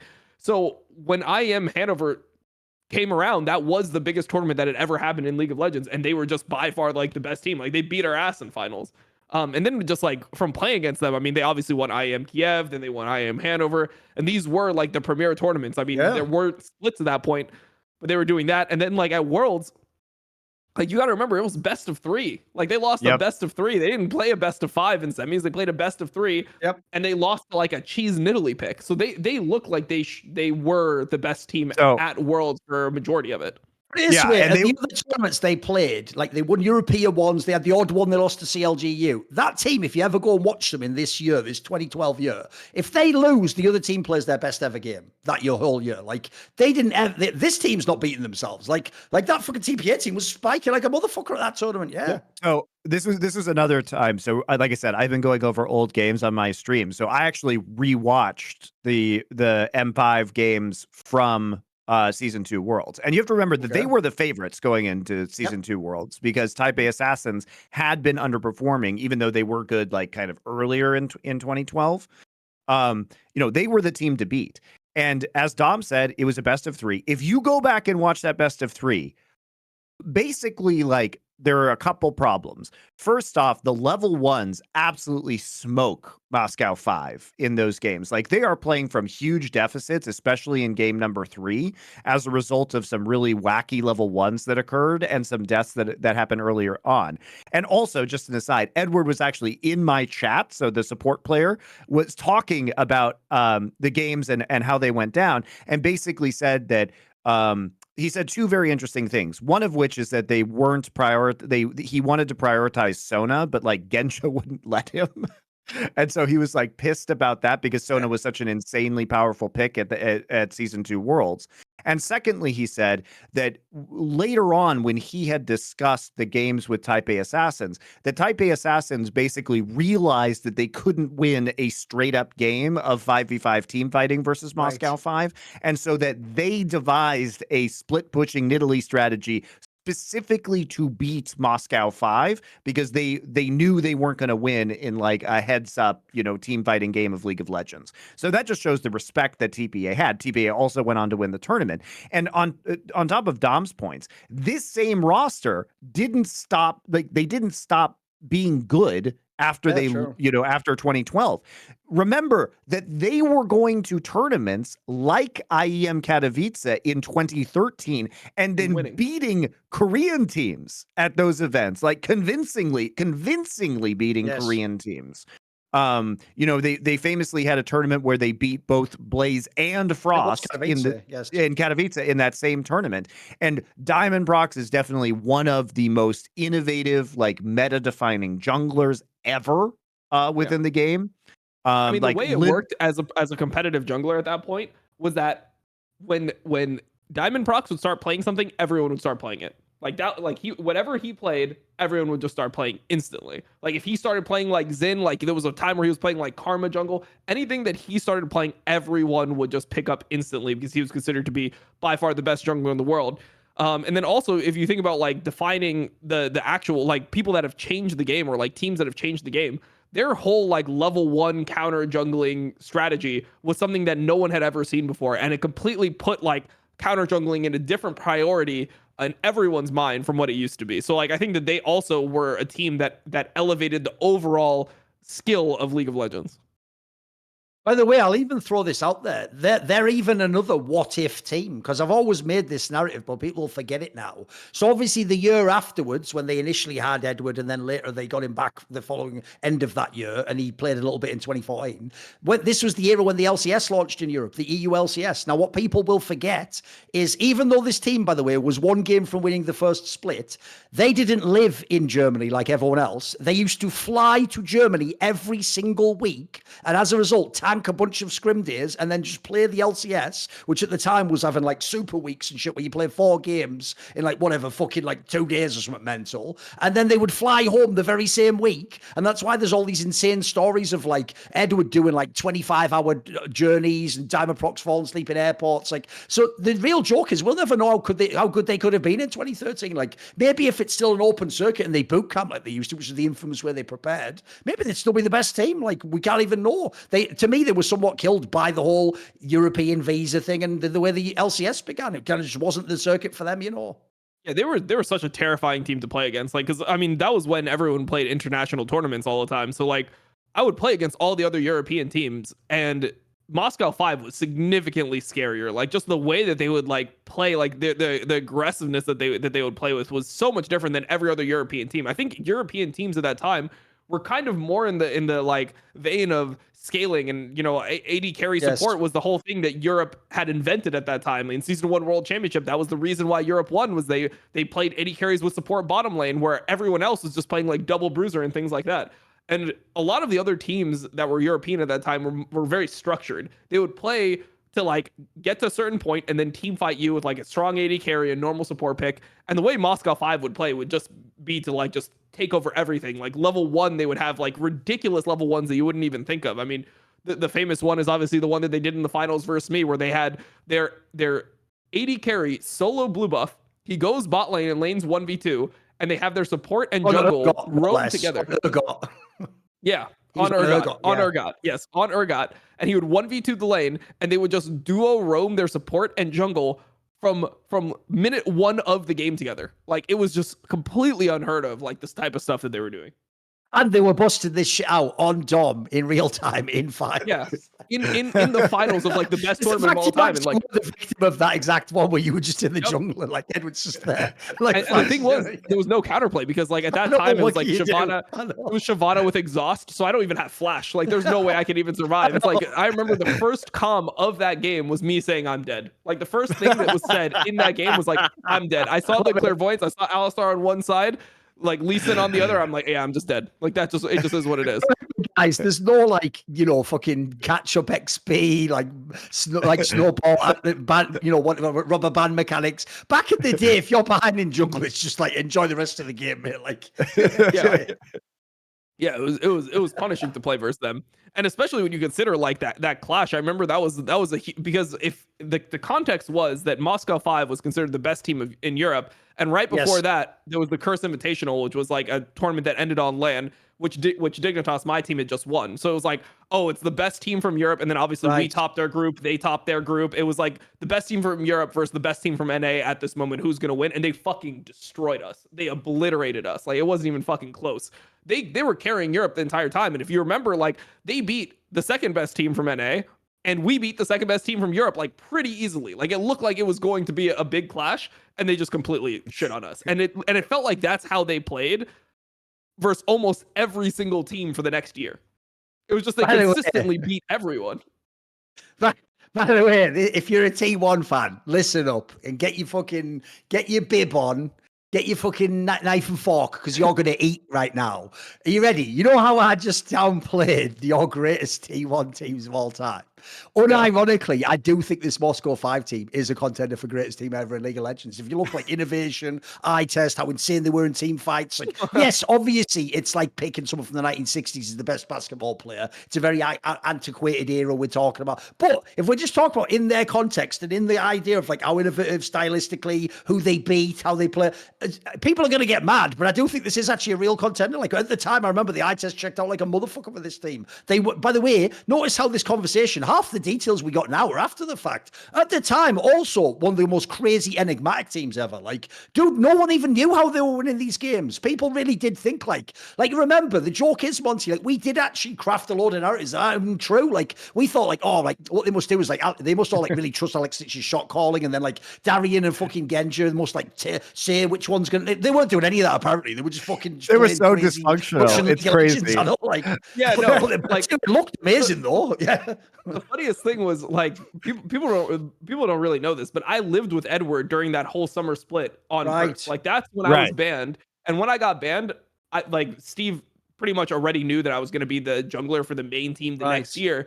So he like picked me up and already had me like under contract in the curse house, and I just like lived with them in practice, and I essentially functioned as like a coach for them, like during a period of time where I would be like the one that was watching the games and giving my like opinions on the game at that time. And I remember like every single story from like Edward was like the most blunt thing ever. You would think that they were just like some masterminds, and it would be like, oh, like why did you play like Sona with like this build? He's like because I didn't like Genja.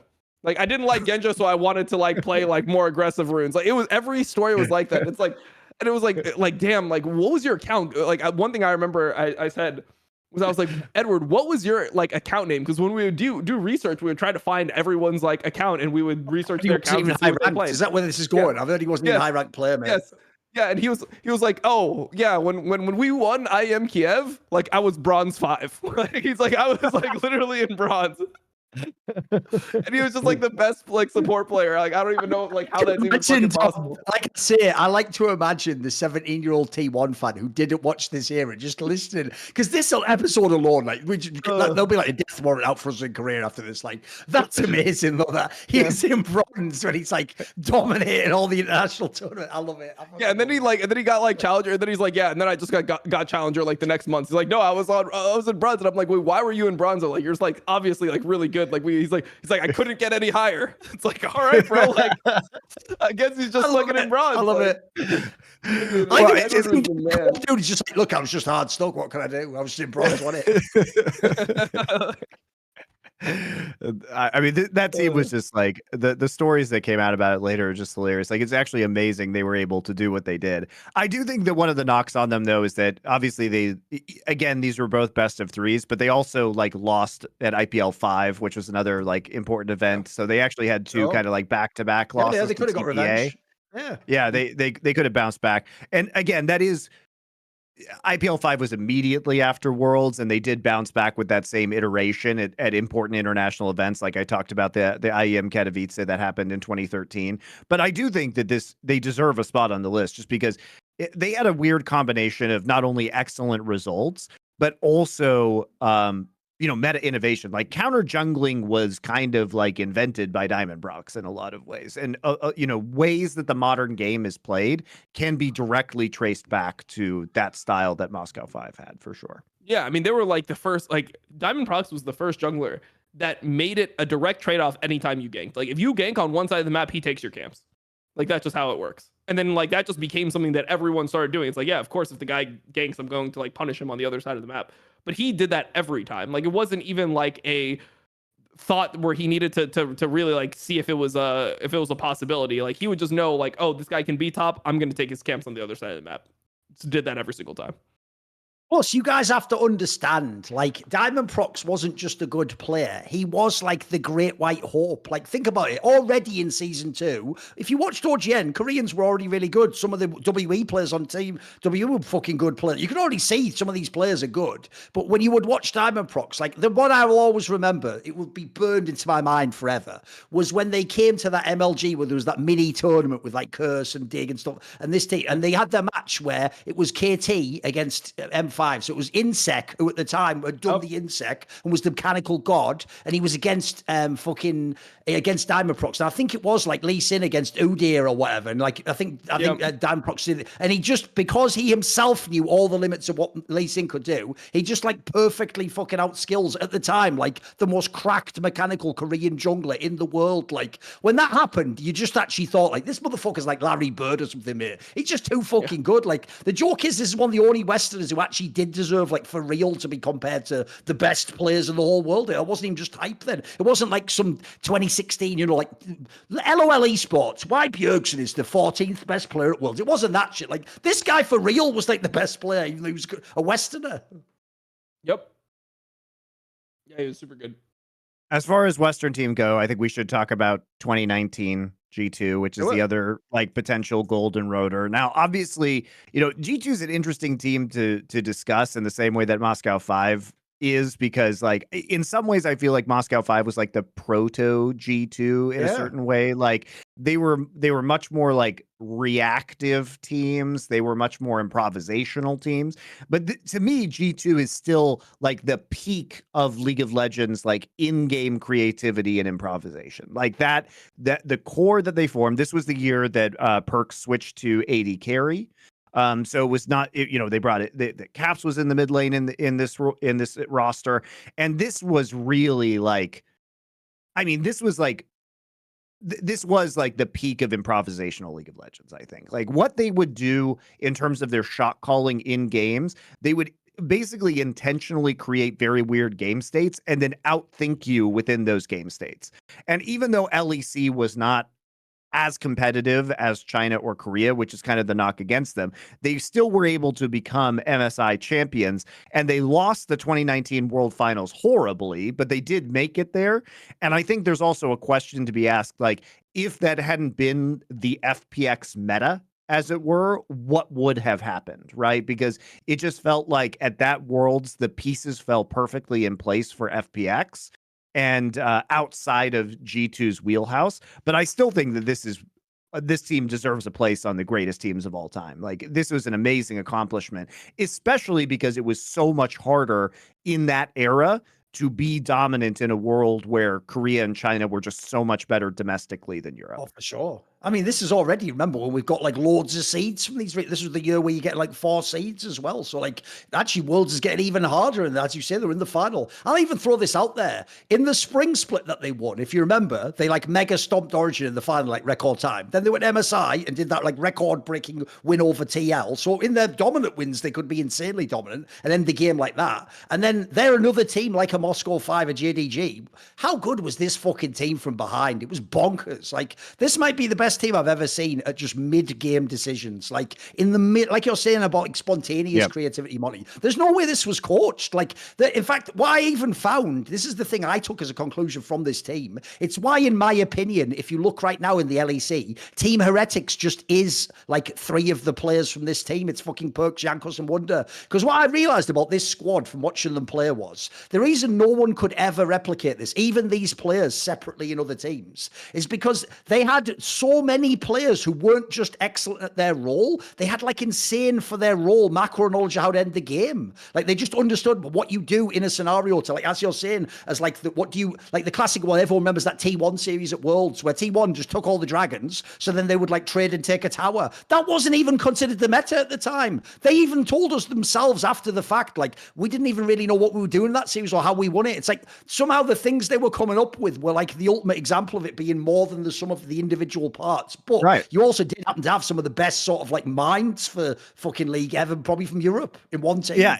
And the wins were super legit. I mean, they beat SKT both at Worlds and MSI. They beat Damwon at Worlds, and this was kind of like the start of Damwon being, a really like legit team in many ways. Like this was Ghost was not on the team yet. It was Nuclear that year, but I mean, it was the Nogari Canyon Showmaker Barrel Core that would go on to win the World Championship in the following year. And so for me, like, this team again ranks very highly for me because this team again ranks very highly for me because it's so unique and they were such a special team that they really stand out in the way that they played the game, and they played it differently than any of the other teams on this list. And I'm not sure you could find a better team in terms of mid to late game shot calling creativity than this roster. Like this one was amazing. And I think the thing that kind of sucks for them is that there was no limit to like how good they could be macro wise. Like not only would they just do their own like plays where they would give up Drakes and they would play on the other side of the map, they would also do a lot of like very creative solutions to game states where they would have both side laners play on the same wave. So they would have like Caps and Wonder both play in the same lane shadowing each other, which people do now, but this was like more revolutionary back then.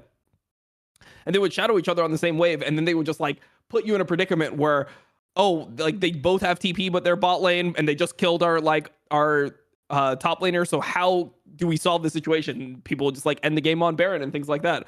So I think that they were way ahead, and the only reason that this stuff stopped existing was because Riot literally changed the game to put Dragon Soul in the game to force more fights, because they thought that like more fights is what people wanted, and they don't want more macro, which they could have been correct about, but like literally the game was changed away from what they were the best in the world at. I also think as well, another thing that was crazy about this team, it's why it makes sense that they were so insane, like in every game, it felt like there was very rare they ever had a game they were just out of or got stomped in, is if you look at the players they have, like where's the weak spot on this team? Like the joke is, theoretically, Perks is supposed to be the weak spot, right? He's role swapped to ADC. Not only was he really good, and it's true, he did hit the meta where this wasn't yet when Aphelios and fucking Senna had come out, that was the next year, but it's true he was in the Kaiser Zaya one, but first of all, he got awesome on those champions. And then secondly, the joke is, because he came from mid lane, then he added the flex with the fucking mages, as T1 had to find out when they really did in game 5 pick a mage in the bot lane. And then how about this? Because you have all these insane flares, right? Dude, in this team, and it happened, Pyke was a triple flex pick, right? Good luck drafting against a team that can triple flex Pyke. And at the end of the draft, the top laner might even go, you know what, fuck it, I'll just take it. Like, how are you even supposed to game plan for that? I've always said there's another area I always thought this team was so unique, is what other team ever went against LPL or LCK teams and ever had any edge in the draft? Like, you don't normally. Normally the drafts where you're scrambling and you're trying to come up with a game plan. What do we do here?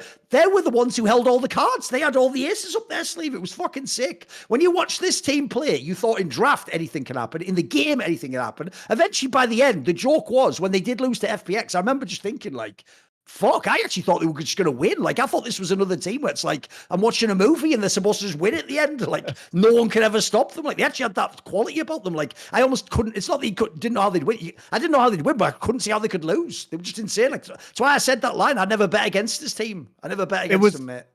And I honestly think that 2019 was the weirdest Worlds meta when it comes to it being different than the normal, you know, quote unquote, normal meta of League of Legends, right? Like, because this was the Nautilus mid doing B, like Tian, Kiana jungle carry year. Like, there has never been anything before or since like that fucking Worlds meta. And it like doesn't exist anymore. So it was a very strange outlier in that sense. And I do wonder if we had all of those teams in a meta that was... Here's some of the champions Doinby played at Worlds in mid lane, right? He played Nautilus, he played Sion, he played Rumble, he played Renekton, he played Malphite. These are all in fucking mid lane, guys, and he won the tournament. Like, how is anyone supposed to be prepared for that meta? Like, that is insane. What are you talking about? It was so weird, man. And like, I think if you literally take all of those teams and you put them in 2018 or 2020, like maybe G2 just wins. You know what I mean? Like, it's an interesting thought experiment. Like, they did lose 0-3 in the finals, but for me, the meta at that Worlds was just so fucking bizarre compared to every other year that we've seen of League of Legends that it's hard for me to take the FPX results super seriously. Lord Gimgoon. Yeah, world champion. Man. I mean, also there was like the whole thing about like their scrims where it's like at the end they had like literally no one to scrim, so they're scrimming like ERL teams, and that's the reason why they like played Pyke mid, is because they thought like, oh well, Pyke mid, it sounds like it would be good, and then they played it versus, you know, a real team on stage, and it just didn't work at all. Like, they were so in their own heads. If you think about just the way that they ended up approaching this series with, you know, the Veigar pick as well in game 3, it just felt like they had this like mastermind idea that just really missed the mark for finals. And by the way, the other thing I'll just lastly give insane credit to G2 for was shout out to G2 for being so good. You actually, in 1 year alone, gassed everyone in the West to believe Europe was just that good, and that it was going to be, and that it was going to be like this from now on. And people really thought, no joke, after Fnatic the year before, now people were like, remember, dude, people were trying to talk like LEC was as good as the LPL. Like, the analysis were getting really out of control. So that's also the reason I bring this up, is because now we know it's the opposite. Now we know it was just this particular team was fucking unbelievable. It actually had nothing to do with the region. Like, listen, Fnatic wasn't bad. They could domestically play. They were nowhere near when they went international. They weren't fucking murking T1 and slapping teams around and doing crazy. The other teams were good. Team Liquid was good. G2 was on another level. Like, they really do deserve to be on this list. They were fucking mega. And I agree with you, Yeah. Monty. Like the joke is, it's not like it's just that 1 year. You could make a case they might be better in a different year. Like they had the skill set to do almost anything. I mean, 2020 was another year where they won 2 titles, and then they went to semifinals at Worlds where they ended up playing against the best team at Worlds. Like you could argue that they were the second best team at Worlds that year. Like I'd love to see a bracket of that one, right? I'd love to see. Yeah, that I would love to see them play right against Suning. I mean, like they lost like a tiebreak match to Suning where they were 1-1. They lost a tiebreak. Like that to me doesn't mean anything. Like, okay, Bin had a nice barrel. Like I think that they could have easily won like a best of 5 against a team like Suning. Suning was not actually that good at that point, even though they were in World Finals. So, I mean, you could argue that they were like the at max. I mean, they placed top 4 in the second year, and they were MSI championship. MSI champions and finalists of Worlds the year before. Like that's a pretty consistent run. And again, I'll just do the same thing as I did with some of the other lineups. Like, where's the weak spot? Like every player on this is a banger for a European player. There's a reason why, even though normally I hate that angle that like the best team has all the best players. This is the hard one to argue with. This is like a European super team. This deserves to be like JDG. It's insane. They also just didn't get a chance to defend their MSI title. That's true. They got robbed of one, yeah. In 2020 because MSI didn't happen. So, that's like a massive, I think, what if, right? Yep. Yeah. So yeah, I rate them very highly, like both in terms of the eye test and on actual results. I've got a fun one we can pivot to because I noticed earlier this was mentioned and I agree. Do you know what's crazy? This just shows you how out of control narratives do get. So the Damwon that won Worlds was the 2021, this one now, right? Even though 2021 Damwon didn't win World, I actually think the 2021 Damwon might be better. Like if I'm looking at eye test, how they played in the domestics, but that one was like, remember, they only lost in a 5th game to fucking EDG on like some miracle run. Like that team was really good. I might even argue 2021 line, it might be the better one. Like I thought that was a cracked team personally. It was really strong. There's a reason why the discussion, you remember, Dom, was like, if they'd won Worlds, the discussion was going to be, are Canyon and Showmaker the greatest jungle mid duo of all time? They were just that good. They ran the game at the time, it felt like. Yep.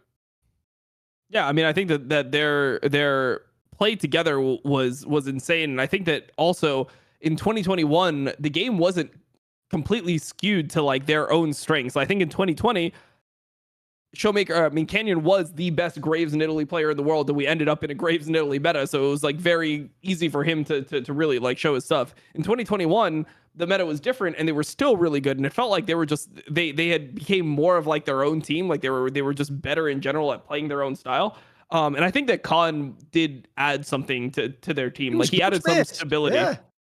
Yeah. Because Nuggery was in general, that's the other thing. Like Khan was actually really good at this time. Just because they lost the World's Finals that people make out like he was shit, bro. He was actually good at this time. And by the way, this was probably the best Showmaker year ever. I think he probably was the MVP in one of these. He was mega, yeah. Yeah, he was really insane. And I think the other thing was that, like, I mean, because they were so good in 2020, there was this whole like narrative where it's like, oh yeah, the fact that Nuggery always loses lane or dies twice in lane is like a good thing. There was like the 0-2 power spike. Yes, this power spike, yeah. Oh, he got solo killed twice and now he's gonna be like really strong later on. It's like, that to me is never a good thing. When I see somebody get solo killed twice, I'm like, yeah, he got solo killed twice. That's bad. Like he should not be getting solo killed this much every single fucking game. So I thought Khan became a lot more stable for them. Like I think there was like one split I remember of Khan where he was playing like Scion all the fucking time, and it just gave them like a more structured style. This was also the World Finals where you'll remember that Damwon came in as a big favorite. Like EDG was certainly like it was one of the the real finals was the semifinals. Yeah, it was one of those. Yeah, it was. And like I think what drags this down for most people is that game 5, because like putting Canyon on Trundle just felt fucking terrible. It was one of those things. It was like the Jin Yumi, like it was like Korean game 5 like draft cowardice. Like I'm not even saying it's nightmare simulator. Cowardice. Yeah, it's just cowardice, right? And so it ended with kind of a whimper, which probably, I mean, affects my viewpoint of that team. Think about it. Before you even watch the game that they lose, it's like you just watch the draft. It's like, boo. What are you fucking ruined the game, you asshole. Just draft the fucking good champs. I don't want so whacking it. Well, it's just like your best player is Canyon, and it's like, can you please just like in game 5. Just can you put the ball in Canyon's hands, please? Like, for the love of God, don't make him a supporting player in this crucial moment. The analogy, Monty, is they had one shot left to win the game, and they were like, let's have Canyon inbound the ball so he can't even be the one who takes the shot. What are you doing? What are you doing? Yep. Yeah, it was rough. The way they lost was pathetic.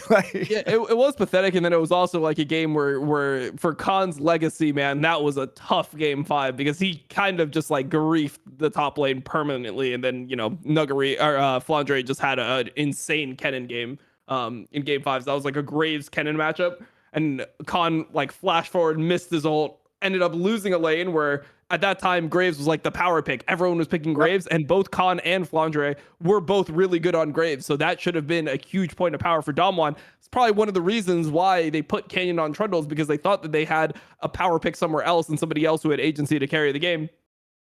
And yeah, Khan just really shit the bed in that game 5.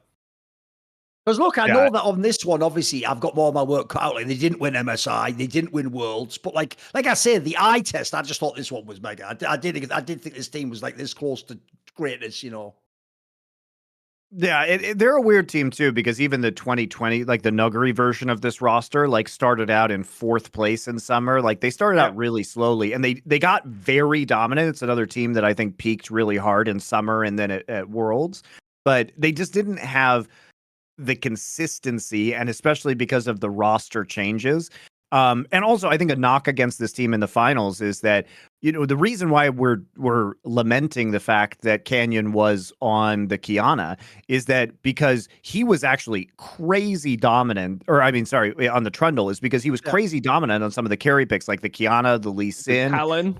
The Talon was another one. Yeah, and those were all banned in game 5. Like, he was so dominant that he was absorbing multiple bans, and then of course nobody on the rest of the team can fucking step up to like fill the void. Right? One of the most disgusting narratives this whole time that I just had to like fight like pretty much by myself was the fact that people were calling Ghost one of the best AD carries in the world. Oh like, no, God, please no. Like he just knows how to like play around his teammates. Like the reason he sucks is because he knows the rest of his team is good. It's like, what the fuck type of lot? Like, you don't think that they would just be doing better if he just was performing better bot lane? Like, he didn't need to play. Like, it wasn't like, oh, he plays Jhin so he can enable other people. It's like, no, he could literally only play Jhin at a point. Like, he could only play these supportive AD carries because he couldn't lane with the rest of the really dominant AD carries at that time. Like, you didn't want to have him playing a carry matchup versus Viper in 2021. Yeah, he was gonna get fucking wrecked.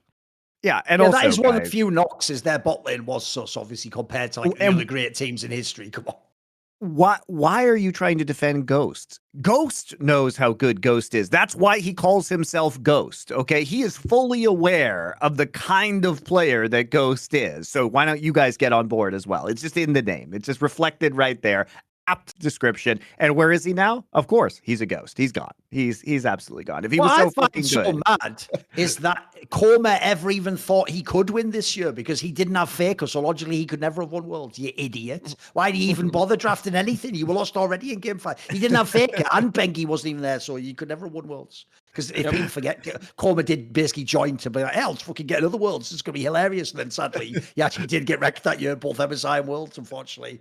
Which was a shame. Because like I say, come on, man. The problem is, this one, like I say, there's a lot of qualities that are very good about. The problem where it falls down is if we're comparing rosters in this list, their bot lane's not going to fucking match some of the names we can pull up out of the other teams. Like, some of the other teams have the greatest bot lanes of all time.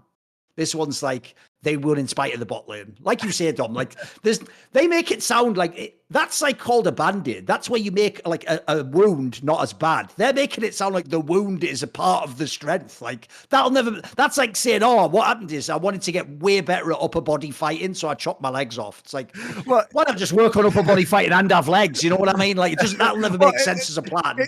It's like, it's like 2019 with FPX. Do we really think that FPX would have been worse without Gimgoon? Like, I feel like you could put many other top laners within that remembers of all the players, and even TPA might not even count in this. Gimgoon is the most forgotten Worlds winner ever. No one knows this motherfucker was 1 Korean and 2 won Worlds. Like, in fact, that's it, isn't it? If you want to ask the trivia question, or 3, like, what happened to him afterwards? No one knows exactly. I know it's fucking. He's just a streamer.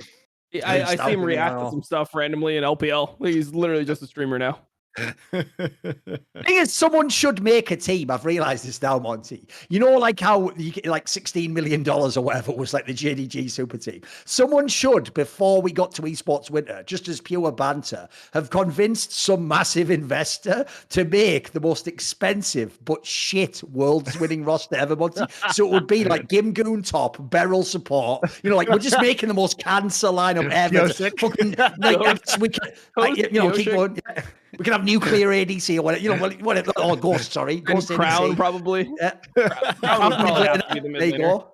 Yeah, obviously we'll have like semi-washed Bengi when he just came in like last minute. He can be the jungler. Mate, we might get someone to pay like $15 million for this team. They're like, every player's won worlds. It's like, it's weird, sir. Their team can't even get out of the splits. It's having problems. So like, I don't understand. I bought all these worlds because you know the best part is as well, like sports, they wouldn't know that like 2 years ago was like 10 years ago in league. So it's like they'd be like, they only won a couple of years ago. It's like that may as well be like in the 1960s they won, and you're trying to field them today. Like that doesn't even count.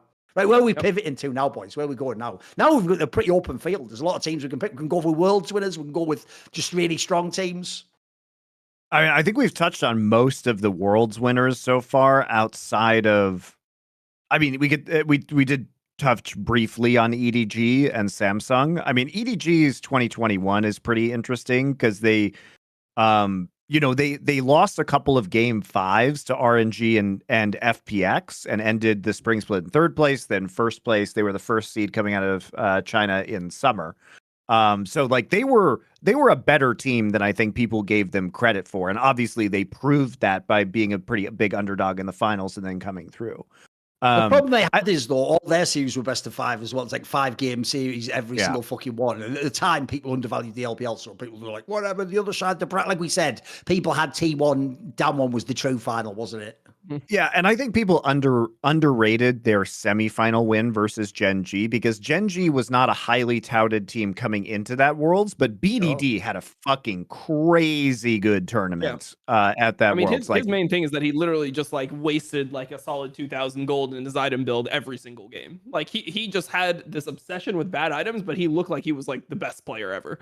I think that people also underrated their quarterfinals win versus RNG. Like that was the champion RNG from MSI. Like that was a huge team that they ended up beating, and it went all 5 games. Like just because Cryan was not the best player ever didn't mean that the team wasn't effective. That was Xiaohu top. Like he was super proficient. He looked like one of the best top laners in the entire world, if not the best top laner in the world at that period of time. So I think EDG's run was actually pretty difficult, and that's why they ended up playing so many 5-game series.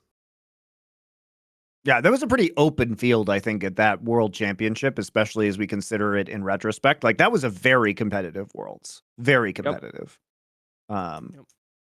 So obviously, we've all been waiting because now we're going to do the section about CLG EU 2012 and their great player, Frog. Lord. Jokes aside, are there even any more teams that should be on this list? Like, look, we could obviously force some in, but are there any that should even be on this list that we haven't listed? Look, 2017 Samsung, no. Never on that one in it. No. I mean, there's like ones where it's like you could argue like maybe like that Rocks Tigers lineup from like 2016. They were chokers though. That's the problem. That's you know the what problem I mean? in it, yeah. I mean, if you just say stylistically though, they were cool. You know. I mean, stylistically they were cool. I think they also just like were like pretty innovative with the like the way that they played the game. I mean, even that MF bot lane was fucking sick. What a cool idea! Just out of nowhere for a series, I mean, the other. Yeah, I mean, they were a great team. Like, don't get me wrong. It's just that, unfortunately, like when we consider the best teams, it has to be those results. For me, FPX is, like I said earlier, like that was such a strange Worlds that they're kind of, I mean, they were good, but they're not within like probably the, maybe they're within top 10. They're probably not within top 8. For me, I think I could probably not even put them top 10 if I'm being honest. What else do we have? Like, I think that covers all of our Worlds winners for the most part. Yeah. And other than that, it's just like, I think the other team that people will recognize from our previous conversations about greatest players, because the 2018 iteration of KT had so many players that are like in contention for the best player ever at their positions. But I think the problem with that roster is that they started off for a super team. They started off really slow. It's not really the comparison would be like, well, what about JDG, the super team roster? Well, they started out really hot immediately, and then KT obviously fell in that quarterfinal versus IG, and we didn't have double elimination. So, getting knocked out of the tournament pretty early on was a stain against that version of KT roster. So, in spite of having so many individually good players, that team, unlike JDG, always seemed to be less than the sum of their parts, which was unfortunate, but just the reality of that version of KT roster. Here's the question. Since I've already teased it, where is Dom on it then? Because of the list we have so far, who do you actually have as your greatest? Who are you thinking of at the moment? Where's your feeling at? No, I mean, I agree with you guys that I think JDG is just the best team we've ever seen. Like, and it's more just for me, it's not about like achievements even. It's pure eye test. Like when I watch JDG, I just think they're the best team we have ever seen. That they play the highest level of league that we've ever seen. Period. It's also their consistency. There's another team I would challenge anyone. Tell me who the player who sucks on that team is. Because I know people tried to make it that it was missing. Dude, I thought he also looked great at this Worlds. Like, what did he do wrong? Like, I thought he was insane the entire time. I think he was like the perfect. Yeah. He was the perfect player to play with. The other thing is when you consider how hard that job is, when you get a superstar AD carry and you're like the superstar, one of the best AD carries in the world, imported, that you don't even speak the same language of, as how instantly were they good? They were literally just the best bot lane in the world almost instantly the first time they played. And they could play every lane as well. It's not like they could just only play like a certain style or something, or they like crutched on only the Rakan pick. It's like, no, they were playing literally everything from day one. When he needed to play Lulu, when he needed to play Yuumi and play around Ruler, he was able to do it. When he had to play Engage, he was able to do it. Whenever Ruler needed him to die for him to win a fight, he would always die instantly. Like it was so second nature to just like sacrifice himself in order to help Ruler. I mean, yeah, it's absolutely insane. And then also like when you look at that team, I think that they were, I mean, people were going to say like, oh, well, they lost the series to T1, so how could they be clutch? I think JDG was absurdly clutch the entire year. Like every single time that they were like down in a series, they would always find a way to come back and find an angle. And like, it just felt like they were always leveling up throughout the series, where other teams would kind of stagnate their level of play. So yeah. By the way, another team as well, where if you want to look at just player strength, holy shit. Like I actually predict, here's a prediction for you. In a few years from now, mate, this lineup's going to look even more insane on paper. Like think about what people like Ruler and Knight and Kanavi can all do in the rest of their careers. Like one day this will be looked back on like a gamepedia. Like, how did this team ever exist? Like it was cracked now, but like some of these could be the greatest players ever at their role. These are fucking insane players. Yep. Yeah, and you also consider like the amount of pressure this team was under being a super team. Like, oh, of course. Like they just, I mean, they pretty much performed like outside of winning Worlds, which literally would have made them perfect, right? If they won Worlds and they are like the perfect League of Legends team, like it doesn't even matter. Like years from now, it would be almost impossible for another team to come around and be considered better than them, no matter what they did for the entire year. I think it's important to note that, Dom, because the only reason why this isn't just a completely done conversation is because they didn't win Worlds. Like if they win Worlds, if this is double elimination and they come back or they beat T1, I think they certainly win the finals, right? JDG. So if they win Worlds, this conversation is not even close because they pass every single test with absolute flying colors. And like I said earlier, their sin is that the one tournament that didn't have double limit is the one tournament they lost best of 5 in. Like that fucking sucks. The meta shifted. The team that was peaking in the like where they got like the insane fucking home field like in Korea. Like it was like the stars aligned for T1 to be able to win this world championship. Yeah, and if T1 can keep doing it, by all means, we might have this iteration of the T1 roster in a year's time as the greatest team of all time. But I think as it stands right now, the thing is that the qualities that JDG had, the eye test, the insane consistency, these are all by analysts, by people, coaches, as Dom pointed out. These are the qualities that you really want to see. Like they were just so insanely cracked at the fundamentals of the game, and player by player, role by role, they were all just so good and so consistent throughout the whole year. T1 had met many more ups and downs. Like Owner was actively bad at parts of this year. Was there ever a time during this year where anybody at JDG was like actively bad for a prolonged period of time? Like I would say Kanavi had the highest number of bad games over the course of the year, but even that was very, If it anything, didn't happen the very showcase, frequently. you can remember every one of them because of how like rare they were as well, Monty.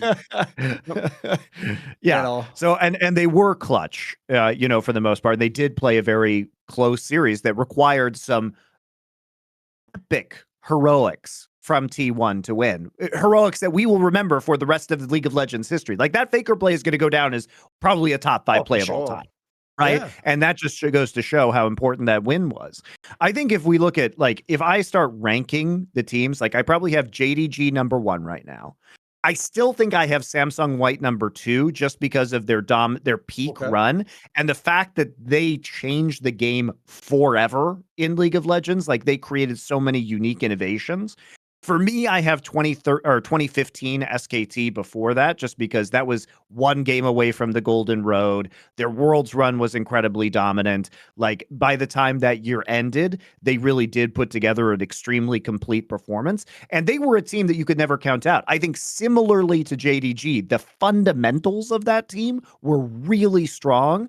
And even though they actually weren't the best at laning, they would fall behind early. They were always in the game. And I just remember working that World Championship and like watching games backstage with the other casters. And they'd be like, oh my God, I can't believe like X team has such a lead. I'm like, just wait.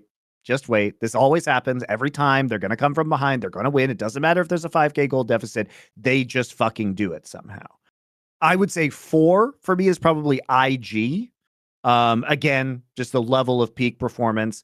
5 for me is G2, just because, again, the level of creativity, they showed something that nobody else had seen. So the 2019 iteration.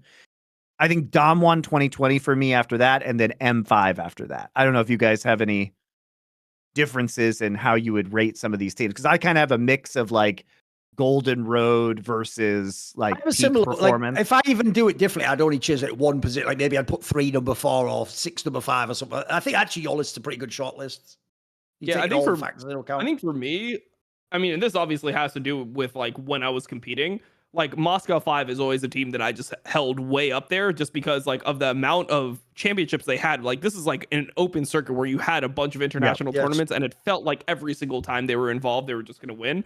And then just their level of like innovation was just something that we've like almost never seen. Like it's not even really possible in this day and age, but they changed the game so much. And then they also had a decent amount of longevity. Like they were together for a long period of time, and they did have like these moments of brilliance. Like for example, when they did actually get out of groups in season 3, like no one thought that was actually going to be possible. So I think I would have like M5 probably like 4 or something. Oh, that's a pretty big jump. So you'd have them like above IG, or would you like move? Because I have JDG. I would have them above IG. Like I don't know. I just didn't have the same feeling about IG that I did about Moscow 5. Like Moscow 5 was like a huge like they had such an insane impression on I think like the rest of the world because of how good they were at so many different facets of the game. And then just the way that they all played together, it just felt like special to watch them play to me for some reason. Like just they all complemented each other so well. They all had all these unique characteristics, and it just felt like they were a true team. Yeah, I mean, I agree. Like people who were not active during that era who didn't watch the game probably have missed like just how innovative they were, especially like we talked about with Diamond Prox's jungle pathing and the way that he would be super ahead. I mean, he was in a way like if Diamond Prox didn't exist, like we might not have gotten like the iteration of Meteos that we had in 2013. Oh, of course. Yeah. By the way, I'll even throw this out there. They were innovative across the board. Like, if you remember, like Dom said, they would do stuff like Avgenja play fucking Urgot. And then Edward had some ridiculous picks as well. People know Diamond Proxes obviously were completely against the meta. Alex used to play a whole bunch. He used to be like the fucking like Kha'Zix mid laner and shit. Like, Darian had the Warwick. That was ridiculous. They really picked whatever they wanted. That's the joke of this team. They picked whatever they wanted, it seemed like. Eve mid, I mean, they were stomping teams so hard that they had to put a rule in place in LCS where you could not build troll items because they were making other teams look so bad that it was actually a joke. Like they would have Darian would stomp the other top laner so hard that he would spend 4,000 gold on a death cap on Renekton and still just be massively stronger than the enemy top laner and just win the game. Because the logic you have there is that's almost a cosmetic item. It's just a crocodile with a big hat on it. Can't even access the fucking AP. Like that's almost the most swaggy build you could do. Like yeah, like they would literally just troll like games because they would just be winning so hard. I will never forget because it's still one of the stupidest like WWE moments. Was that EULCS one where Darian won on Warwick? So then the next game they banned Warwick against him, even though that was never a fucking strong meta champion. Like it's like that's the level of me. Like they drew you into the meme. They made you join them in the clown fiesta, and then they're just better at clowning than you are. So no one could beat these motherfuckers. Even though, as we found out, almost like some like genius cosmic joke, it was all just a bunch of people just going fucking ham doing whatever they wanted without any like fucking mastermind plan. That's my favorite part about it. I love it. Yeah. Go on. It was so insane. And then the other thing I wanted to point out about their counter jungling is that it was like a team counter jungling effort. So like Darian would also counter jungle as well, and it was like, what the fuck is like going on? Wait, the Gangplank top just like started your red and stuff at level 1. He would take your red at level 1 with Gangplank and then just like go to lane with a fucking red, and he would just itemize and rune just so that he was able to do this. Like it was really mind blowing how good this team was. Right, here's what I think we do, Monty. I think as a Christmas present, we should do some viewer questions and have Dom stay. We can do a few. We'll do a few viewer questions. We'll do a few. Just give it a bit of spice. You know. We'll do a few. We're not going to get through them all today, guys. It's been a long show. Obviously, we will do a few. By the way, do you want to do a break? I'm okay to keep going now if you're okay. I'm okay. Just going to do half an hour or something. Yeah, let's keep rolling. Right, if you don't know, the way you ask viewer questions, because for next year, obviously, we'll be doing it on all the episodes, is you just subscribe to our Discord. It gives us a higher rev cut. Discord, Last Free Nation Discord. Just go there, and there's a channel where you can submit your question, and Monty will pick the best ones. By the way, did we have one more ad read, just in case we did? Did we have one we missed, Monty? Nope, we're good. Okay, keep going. Let me pick some ones that'll be good for Dom. So let me just look. By the way, since this episode's like the GOAT one that in theory can be evergreen, we've actually taken all the like anti-T1 narratives and it's like we've put them in a time capsule so that at any point in history a T1 fan can look up this video and go like put the title like T1 not even best of all time, put that as like the title somewhere, because I want this in all of history like 10 years from now. The fuck is it? And then even better, they're going to get so triggered by the bit about how high we have Moscow 5 and G2 who didn't win worlds. Like it's going to be so delicious. I feel like Worlds wins are like so overrated by like everyone. Like obviously of course they're the most important, but like it's when I evaluate players, even it's one of the things that I like look at least, which is strange when you see like what GMs do. If somebody wins Worlds, like suddenly they're fucking like the GOAT or something. It's like, dude, you could win Worlds, you can have a good tournament. For me, I look at the entire year. Like I watch the entire fucking year. I'm not going to only value 10% of the entire time I watch League of Legends over the 90% that I've watched like day in and day out. By the way, it's why I think this MSI format is such a blessing, because now at least we get another tournament. It's not like the whole year rides on like that one day where you play a semi-final. If you lose, your whole career narrative's in the bin. Like you have 2 chances now. You have another chance to show you're sick. Right, let's do some questions then. Let's go. Yeah, also, by the way, definitely this iteration of T1 is within the top 10 teams ever. Oh, right. Sure, we got down to like 7. I don't know. I'd also probably put Samsung Blue within the top 10 just because of the level of competition and my bias for 2014 as a year. Yeah, I mean, and you know, this iteration of T1 certainly is almost certainly going to move up in this list if we were to make it again next year. Like unless they completely shit the bed, they're probably moving up. Okay, I've got some good questions for Dom. Let's start with this one because this is a great Dom specific question. We all know about bust imports in LCS and LEC, but who would you say are among the biggest bust imports in LPL history? Ooh, okay. There's some good ones for this one. There's some really bangers have gone there. Yeah, I mean, I think one of them's gotta people are gonna be mad about this. I mean, one of them's gotta be Bengi. Like if you consider if you consider what he was supposed to be versus what he was, like it was tough, bro. Like he did not have a good look in LPL. So I would say Bengi is one of the first ones. Yeah, he went to VG Gaming, and they were like not even competitive at all. Like they were just bad, straight up. Like 5th, they were 5-11, didn't qualify for playoffs. They were 5-11 overall in series. Yeah, I mean, there are actually a lot of ones, especially from the Korean Exodus era, like things that have aged badly. Like Dandy fell off super hard. Dade fell off super hard. I mean, they got relegated. They got fucking relegated. Like, that's tough.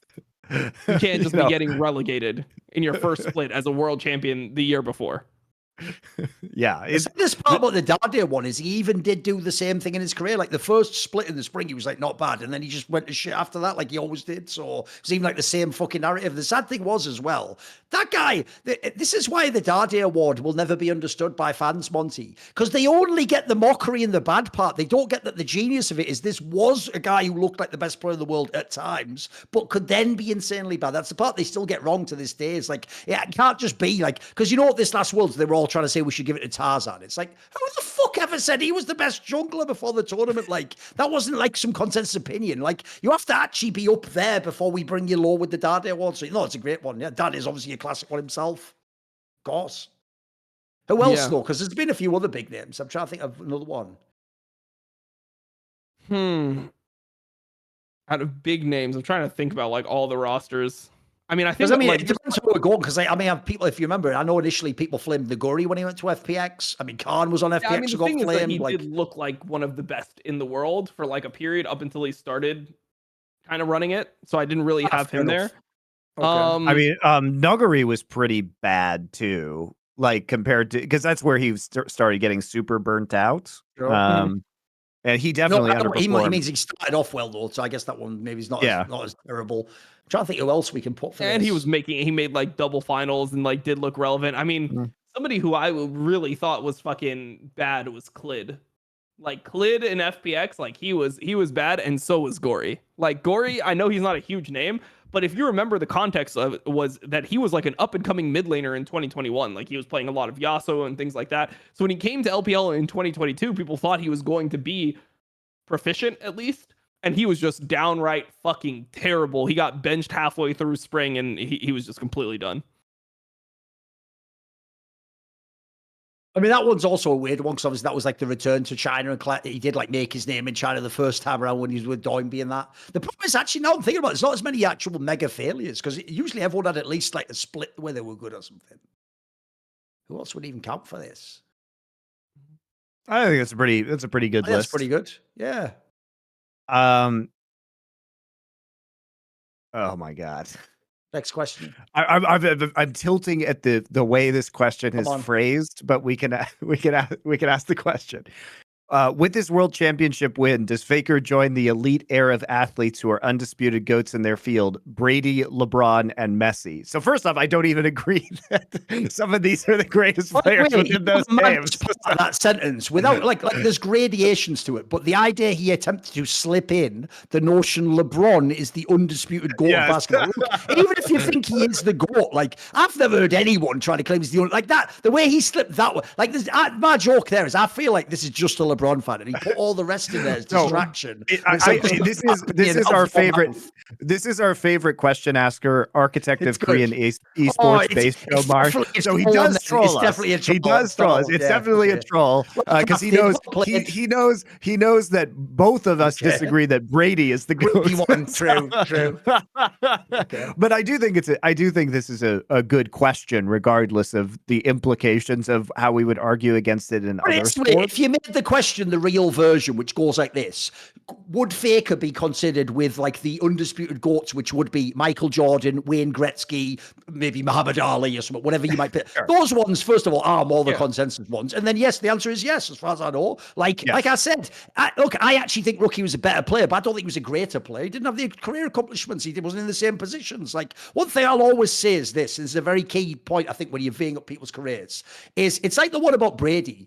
I'll always say the same thing, Monty. I think Peyton Manning was a better quarterback, but he wasn't in the same positions, and he didn't win from the same positions as Tom Brady. So I can give Tom Brady the better career. It's easy. There's no problem with that. I don't have an issue doing that. It's no issue, right? So I think it's fine to Faker to be number one. Like, I've always said this. The joke is, if you actually do know Faker, he doesn't need to play 1 second more after Season 7 Worlds, and he would still be the GOAT by all the metrics that make you the GOAT. His play was insane. But then he also has the most insane resume as well. Like, what makes him impossible is he has, like, arguably the best case player-wise anyway, and then the resume is impossible. No one even comes close. Like, I think Zabatine said it the best on one of my other shows, Monty. Dude, people trip out over the Worlds and the MSIs. Mate, 10 LCK titles. 10! Yeah. You do no. I'll be amazed how many other players ever play in 10 finals. This motherfucker won 10. That's impossible. From the best role in the game, mid lane. Like, no one will do that. That record will stand forever. You can have LCK run 50 more years. No one's winning 10. I'll tell you it's right now. It's not even just his 10 titles. He's actually lost 3 of his 4 last LCK titles. I mean, think about how many finals he's been in as a player. Like, what?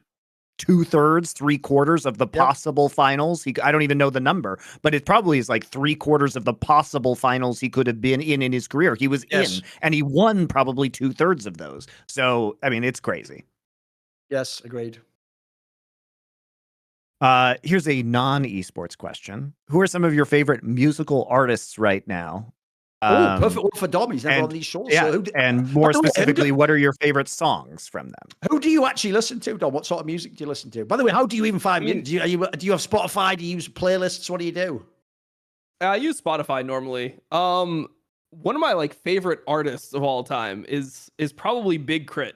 And I don't think a lot of people know about Big Crit. What is that? This is a rapper, right? Presumably. Yeah, he's a rapper, and I mean he's from Mississippi. Like, I think that part of the reason why he's not mega popular is because like he has like a very like thick accent.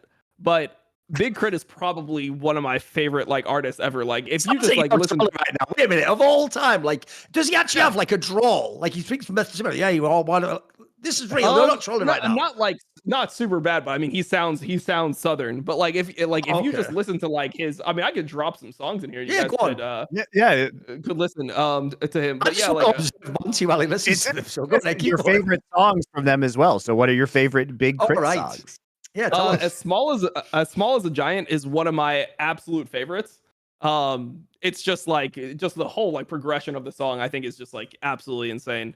Here, I'll drop it in here. I also like The Price of Fame, which I think is like really like, I don't know. I think when I listened to it at some point, I think that it actually like did end up like meaning a lot in terms of just like the way that he speaks about like how when he became famous, like a lot of things changed like with his life, like how his friends treat him, and just like they're like people don't consider that when you have like some level of clout, it just like negatively impacts like your life in a lot I of see ways. It's in his head, Dom, that he's like in the conscious. So it's not all just like club bangers. Some of this is like a cerebral element to it, right? No. Yeah. No, he he's more of a lyricist than somebody who has like a lot of popular music. So Price of Fame, Smallest Giant, Children of the World.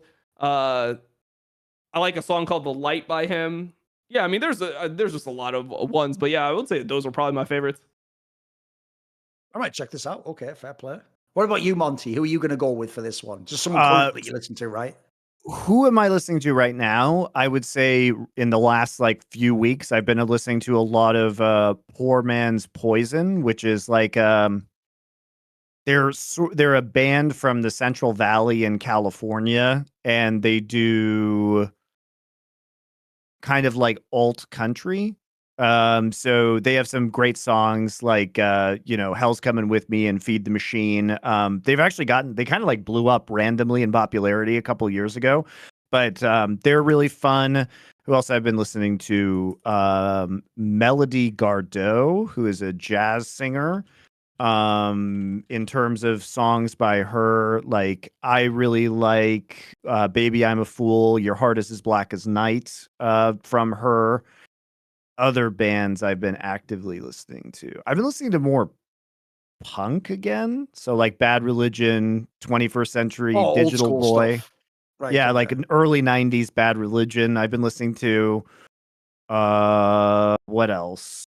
Longest Johns, who are like an a cappella shanty band. They they got like TikTok popular for a while randomly, which was weird because I was listening to them before that happened, and then they kind of blew up. So they did the version of the Wellerman that most people have heard, but in terms of other songs, I would say like Bones in the Ocean is an amazing song by them. Yeah, so there's like actually a pretty good smattering of like various things, like the Steel Drivers, which is a classic country band. If It Hadn't Been for Love is a great song by them. Yeah, those are some of the random assortment of different genres that I've been listening to recently.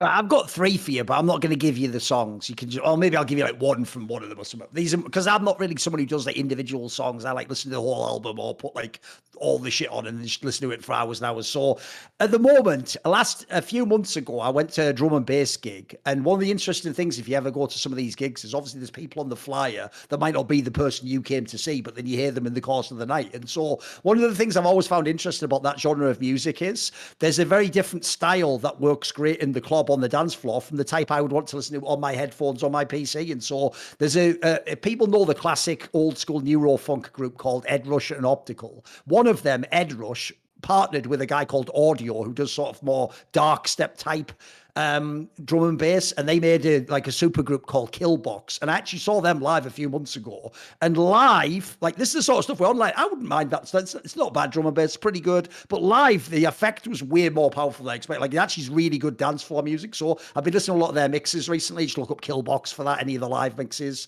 I can give you a couple of tracks for this one from my Discord. Some people who were into like EDM or whatever recommended this British guy called Fred Again, who's sort of like a multi-instrumentalist, and he builds up these songs not just with samples, but he'll actually play some of the instruments himself. He's basically a guy where, if you know like the classic era in the UK in the 90s where everyone started going to Ibiza famously, and so all that club music became popular in the charts, and that's where like a lot of the classic trance, he has some elements of that. Like a lot of his stuff are like sort of like really like nice sounding synths, and like the fucking, he's really good at doing that like euphoric build up in the track. Like if you look up like there's a track called like Pull Me Out of This, there's one, you can look that one up.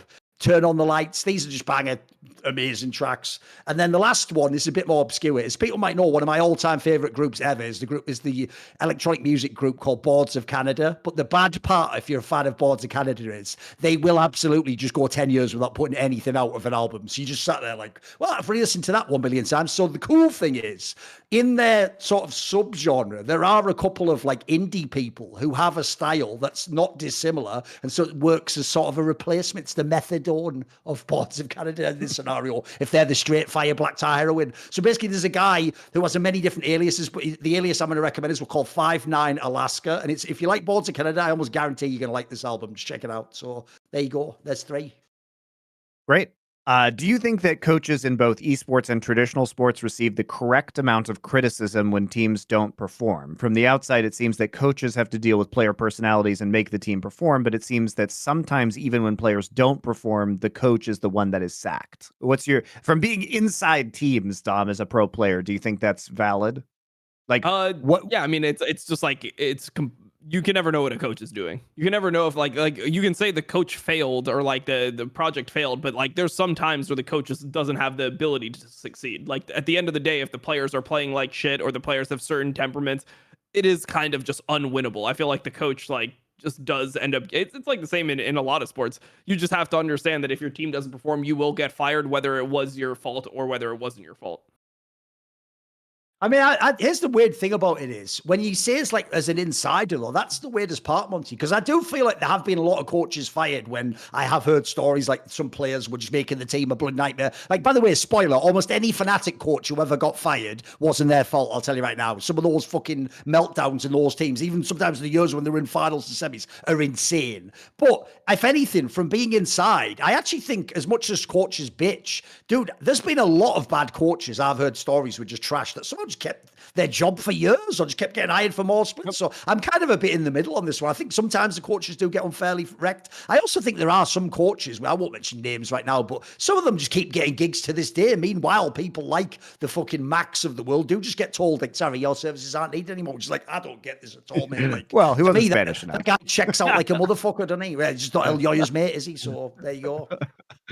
Apparently it's El Yoya's world and we just live in it. As they probably say in Mad Lions. Let's I feel like we've answered a similar question, but Dom hasn't. If you could only eat one type of cuisine for the rest of your life, what would it be? Go on, what is it going to be, Dom? Like, assuming that I actually just have to eat it every single day. Yeah. Yes. To me, this question really is just what's your most consistent meal, right? It's like, what would you? My favorite food would be Italian food, but I can't eat Italian food like even like multiple days in a row. It's just way too heavy. I would just feel sick all the time. Yeah, exactly. Yeah. So like, okay. I mean, I would probably like if I had to eat something like I don't even like Asian food that much, but it'd probably be some version of Asian food, just because I feel like that's the thing that I could like kind of stump. That's like mild enough where I could just have it every single day and like some variation of it, and I would just be okay. Oh, right. You meant like some rice and stuff. See, here's the thing. The reason I was nodding along is I actually tested this premise, Tom. I went to a place called South Korea and I did eat Korean barbecue twice a day for like fucking, like, say, like, I don't know, 3/4 of a year. All I'll say is this. You never do quite get used to, because the other problem I have with Korean barbecue, everyone knows I'm intense in whatever I do in life. So, you know, in Korean barbecue, they give you that much samjang. That's enough for the Korean person for the whole meal. I get 3 refills of that. So, like, just the fucking samjang alone going through my system every day. Spoiler, I just learned to accept exploding on the toilet. That was just a daily occurrence for me. You know, I was like, I was at that point at some point in my life. Yeah, no, there was a point where I was like, where I was in a team house. Yeah, when there was a point when I was in a team house in like season 3 where everyone was just eating fast food all the time, and I had never eaten that much fast food before. Like normally, like I ate other things. Like even if I was eating fast food, it'd be like healthier fast food. We had like variations of it. Like in Miami, we have something called Chicken Kitchen, where it's just like grilled chicken chopped up with like rice and like vegetables. So it's like that sounds good. It's like it's like something that you don't feel terrible after eating. You eat it and you feel fine.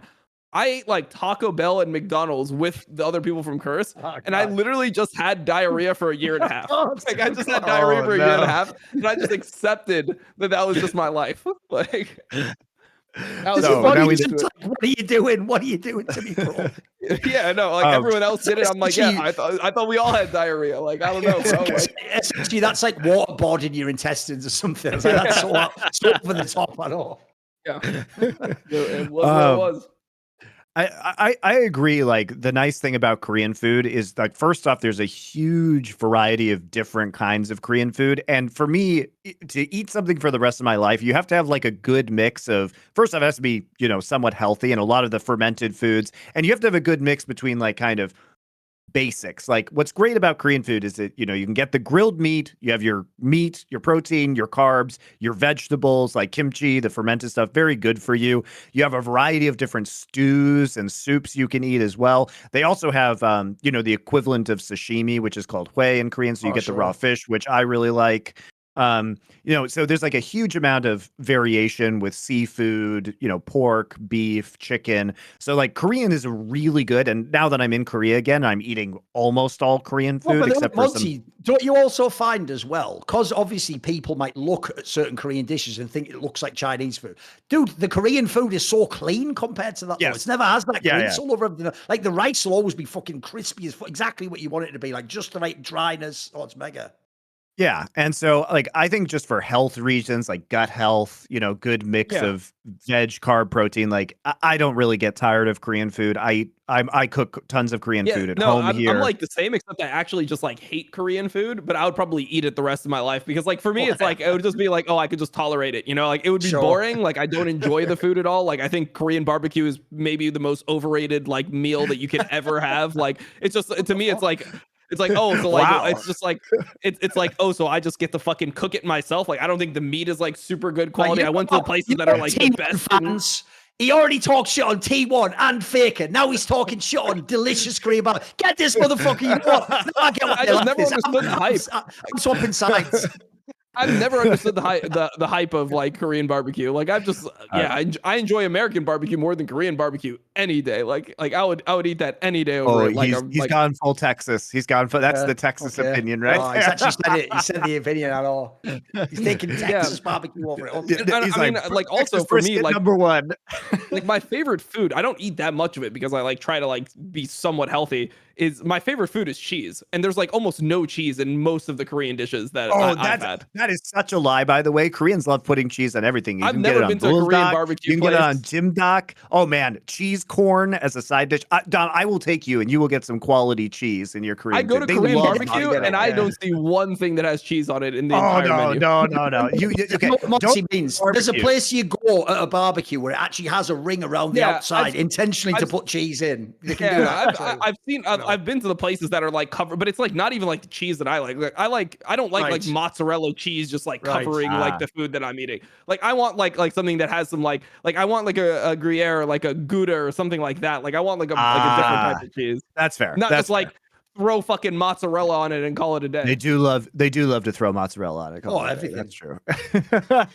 The other one I will say is Mexican food for me, just because again, I need spicy food. So it's very similar to me in Korea, which is like grilled meat, chilies, and then instead of rice, it's corn, like corn tortillas. And there's such a huge amount of variety in terms of Mexican cuisine that I could eat Mexican forever.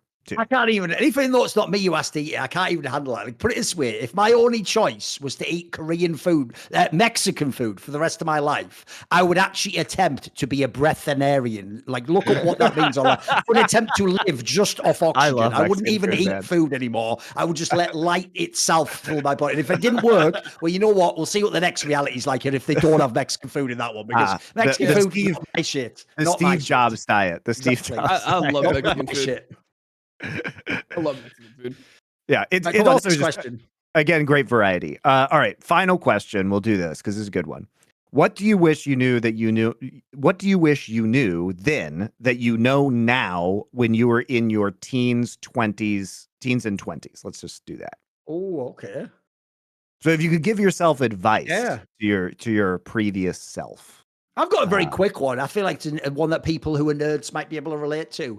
Probably the saddest moment ever is when you actually realize, when you actually just put some basic effort into leveling your social skills up, how fucking easy talking to girls is.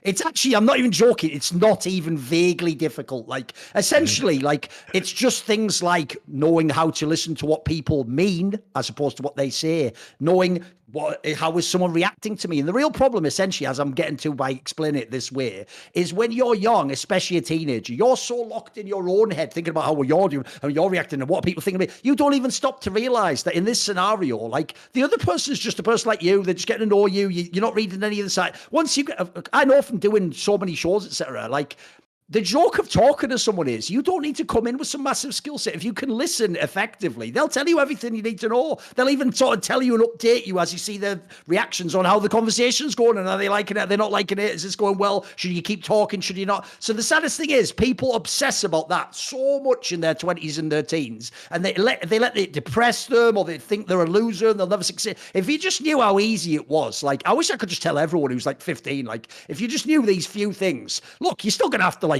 develop your personality and have a great convos with people and be a person of value, but it's just not this like life or death thing that it seems like. And it's definitely not some like hard-coded skill that you can't learn. Like, I think that would be mine. That would be the one I wish almost everyone could know. It's a bit out there. Go on then. Who's coming in next? Who's jumping in now? I think one of the most I think one of the most valuable pieces of advice that I could have given to myself, or could have given to, could give to anybody younger, is that, I think oftentimes you look and you admire people with mastery in certain fields, and there's some sort of assumption that because you are still young and undeveloped and you have things that you're going to be good at, that these qualities are somehow inborn in people and that they're inborn in you. And that because you have lived such a short amount of time, it's hard to imagine if you're 18 years old that somebody could have just spent 10 years doing a little bit of something every day in order to improve on it. But that's really how mastery is formed. Oh. And it's like, it may not seem like a lot, but it's like compound interest. You know what I mean? Like if you just put in a little time every single day towards the thing that you're trying to get good at, eventually you just have an immense wealth of experience. And also, don't let being bad at something stop you from attempting to do it, because that is everybody will be bad, and it's literally the only way to get better. Yes. Is to iteratively improve upon it and reflect upon the mistakes that you're making. But you have to make the mistakes in order to identify them to improve. And I think for me, especially when I was younger, and I think I still struggled with this, is that if I'm not good at something, I don't always want to apply myself to that thing in order to improve. And it's like if the reward isn't there immediately out of the gate, and I have to spend more and more time kind of doing it. And I do have a good work ethic, obviously. I mean, you guys have seen my career and like the amount of time that I put into things. But it really is valuable advice just to, like, even if you can do it for an hour a day or a couple hours a week on a long enough timeline, the improvement is noticeable. But I think it's particularly hard for young people to notice that, because it's hard for them to fathom at 18 years old having done something to, an hour a day since they were 8, because that's literally more than half their life. So it just seems overwhelming. But the older you get, the more you realize that that's not actually a lot of time, and the benefit that you see from spending that time is so worth it. Yeah, I think for myself, it would probably just be to be like not as afraid of like losing things. I think that my entire like career, even as a streamer, you just have this like pressure that if you're not like constantly there, if you're not like so content focused, that like everything is like people are gonna forget about you, you're not gonna be relevant, like everything's gonna go to shit. I think I had like this fear of like losing everything that pushed me to like overwork myself, or like do things that I thought would like or like do things that I didn't enjoy that I thought I had to do. Where I think that in general, if I just like was more willing to experience, well, I mean, I guess another way I could say it is this: some of my biggest successes have been from taking risks and doing things that I wanted to do that I thought were going to actually harm my career. So for example, when I stopped playing solo queue and I started co-streaming, this is probably like the biggest blow up I had in streaming in like 2020, before I got banned by Riot, and they completely fucked me, which we don't talk about. But like being able to actually take that risk where it's like I could be killing my career. Like when I started doing it, I went from averaging like 4,000 viewers to 1,000 viewers. But because I was like passionate about it, and because like I, really like enjoyed what I was doing, and just the vibe of everything in like my chat was so much better, I was able to like get back there and surpass it pretty quickly with the co-streaming, because I was actually enjoying myself. So I think that I just needed to be like, in general, I would just tell myself to like really pursue what I want, and not be so worried about like the like money, or like the immediate like if is this gonna kill my career, am I gonna lose everything. Even when it came to pro play, like the reason why I retired early is because when I looked at the money I was making from streaming and I compared it to the money that I was going to be making as a pro player, like my biggest contract was literally $150,000 less than what I made my first year streaming. And I just thought that like the money was like, because I just didn't have like much money, I didn't have big savings or anything. I thought that was just too much money to like potentially give up. Where in reality, I think that like if I played more as a pro player, if I just played until like I felt like I was done, or I felt like I was no longer like effective as a player, I probably would have like a better view of myself, or maybe I would have like enjoyed that period of my life more. I think that's good advice, because especially the taking risks to do what you want to do is, in my opinion, much more fulfilling, right? I didn't have to go into an esports career. I could have done something that was significantly safer. And yet I don't really regret that for a second, because I have lived a more satisfying life, even if it wasn't perhaps, the way I could have made the most money in my life, or, the best or right thing to do. And I think that especially young men need to take those, like, do take risks when you're young, because like your life will sort itself out. And you might as well just like swing for the fences and do what you want to do rather than kind of trapping yourself into a life that other people expect of you. So Yeah, and I think that's some other good advice. yeah, I think for me, I think I just needed to have like more like if you believe that you're a competent person, even if something doesn't work out, you're going to be okay in general. Like if I lost everything in my esports career and I had to like, put myself through college and have a completely different career path, like having the confidence that you are a competent enough person to like get that done and become like, have success in a different field. I think that that's like something that I just didn't have enough of. And it probably would have like served me well. Yep. Agreed. All right, guys, that's the last question for today. We will be back in the first week of January for more summoning insights. So enjoy the holidays, enjoy Christmas, enjoy the new year, and we'll be back in or around January 2nd. See you then.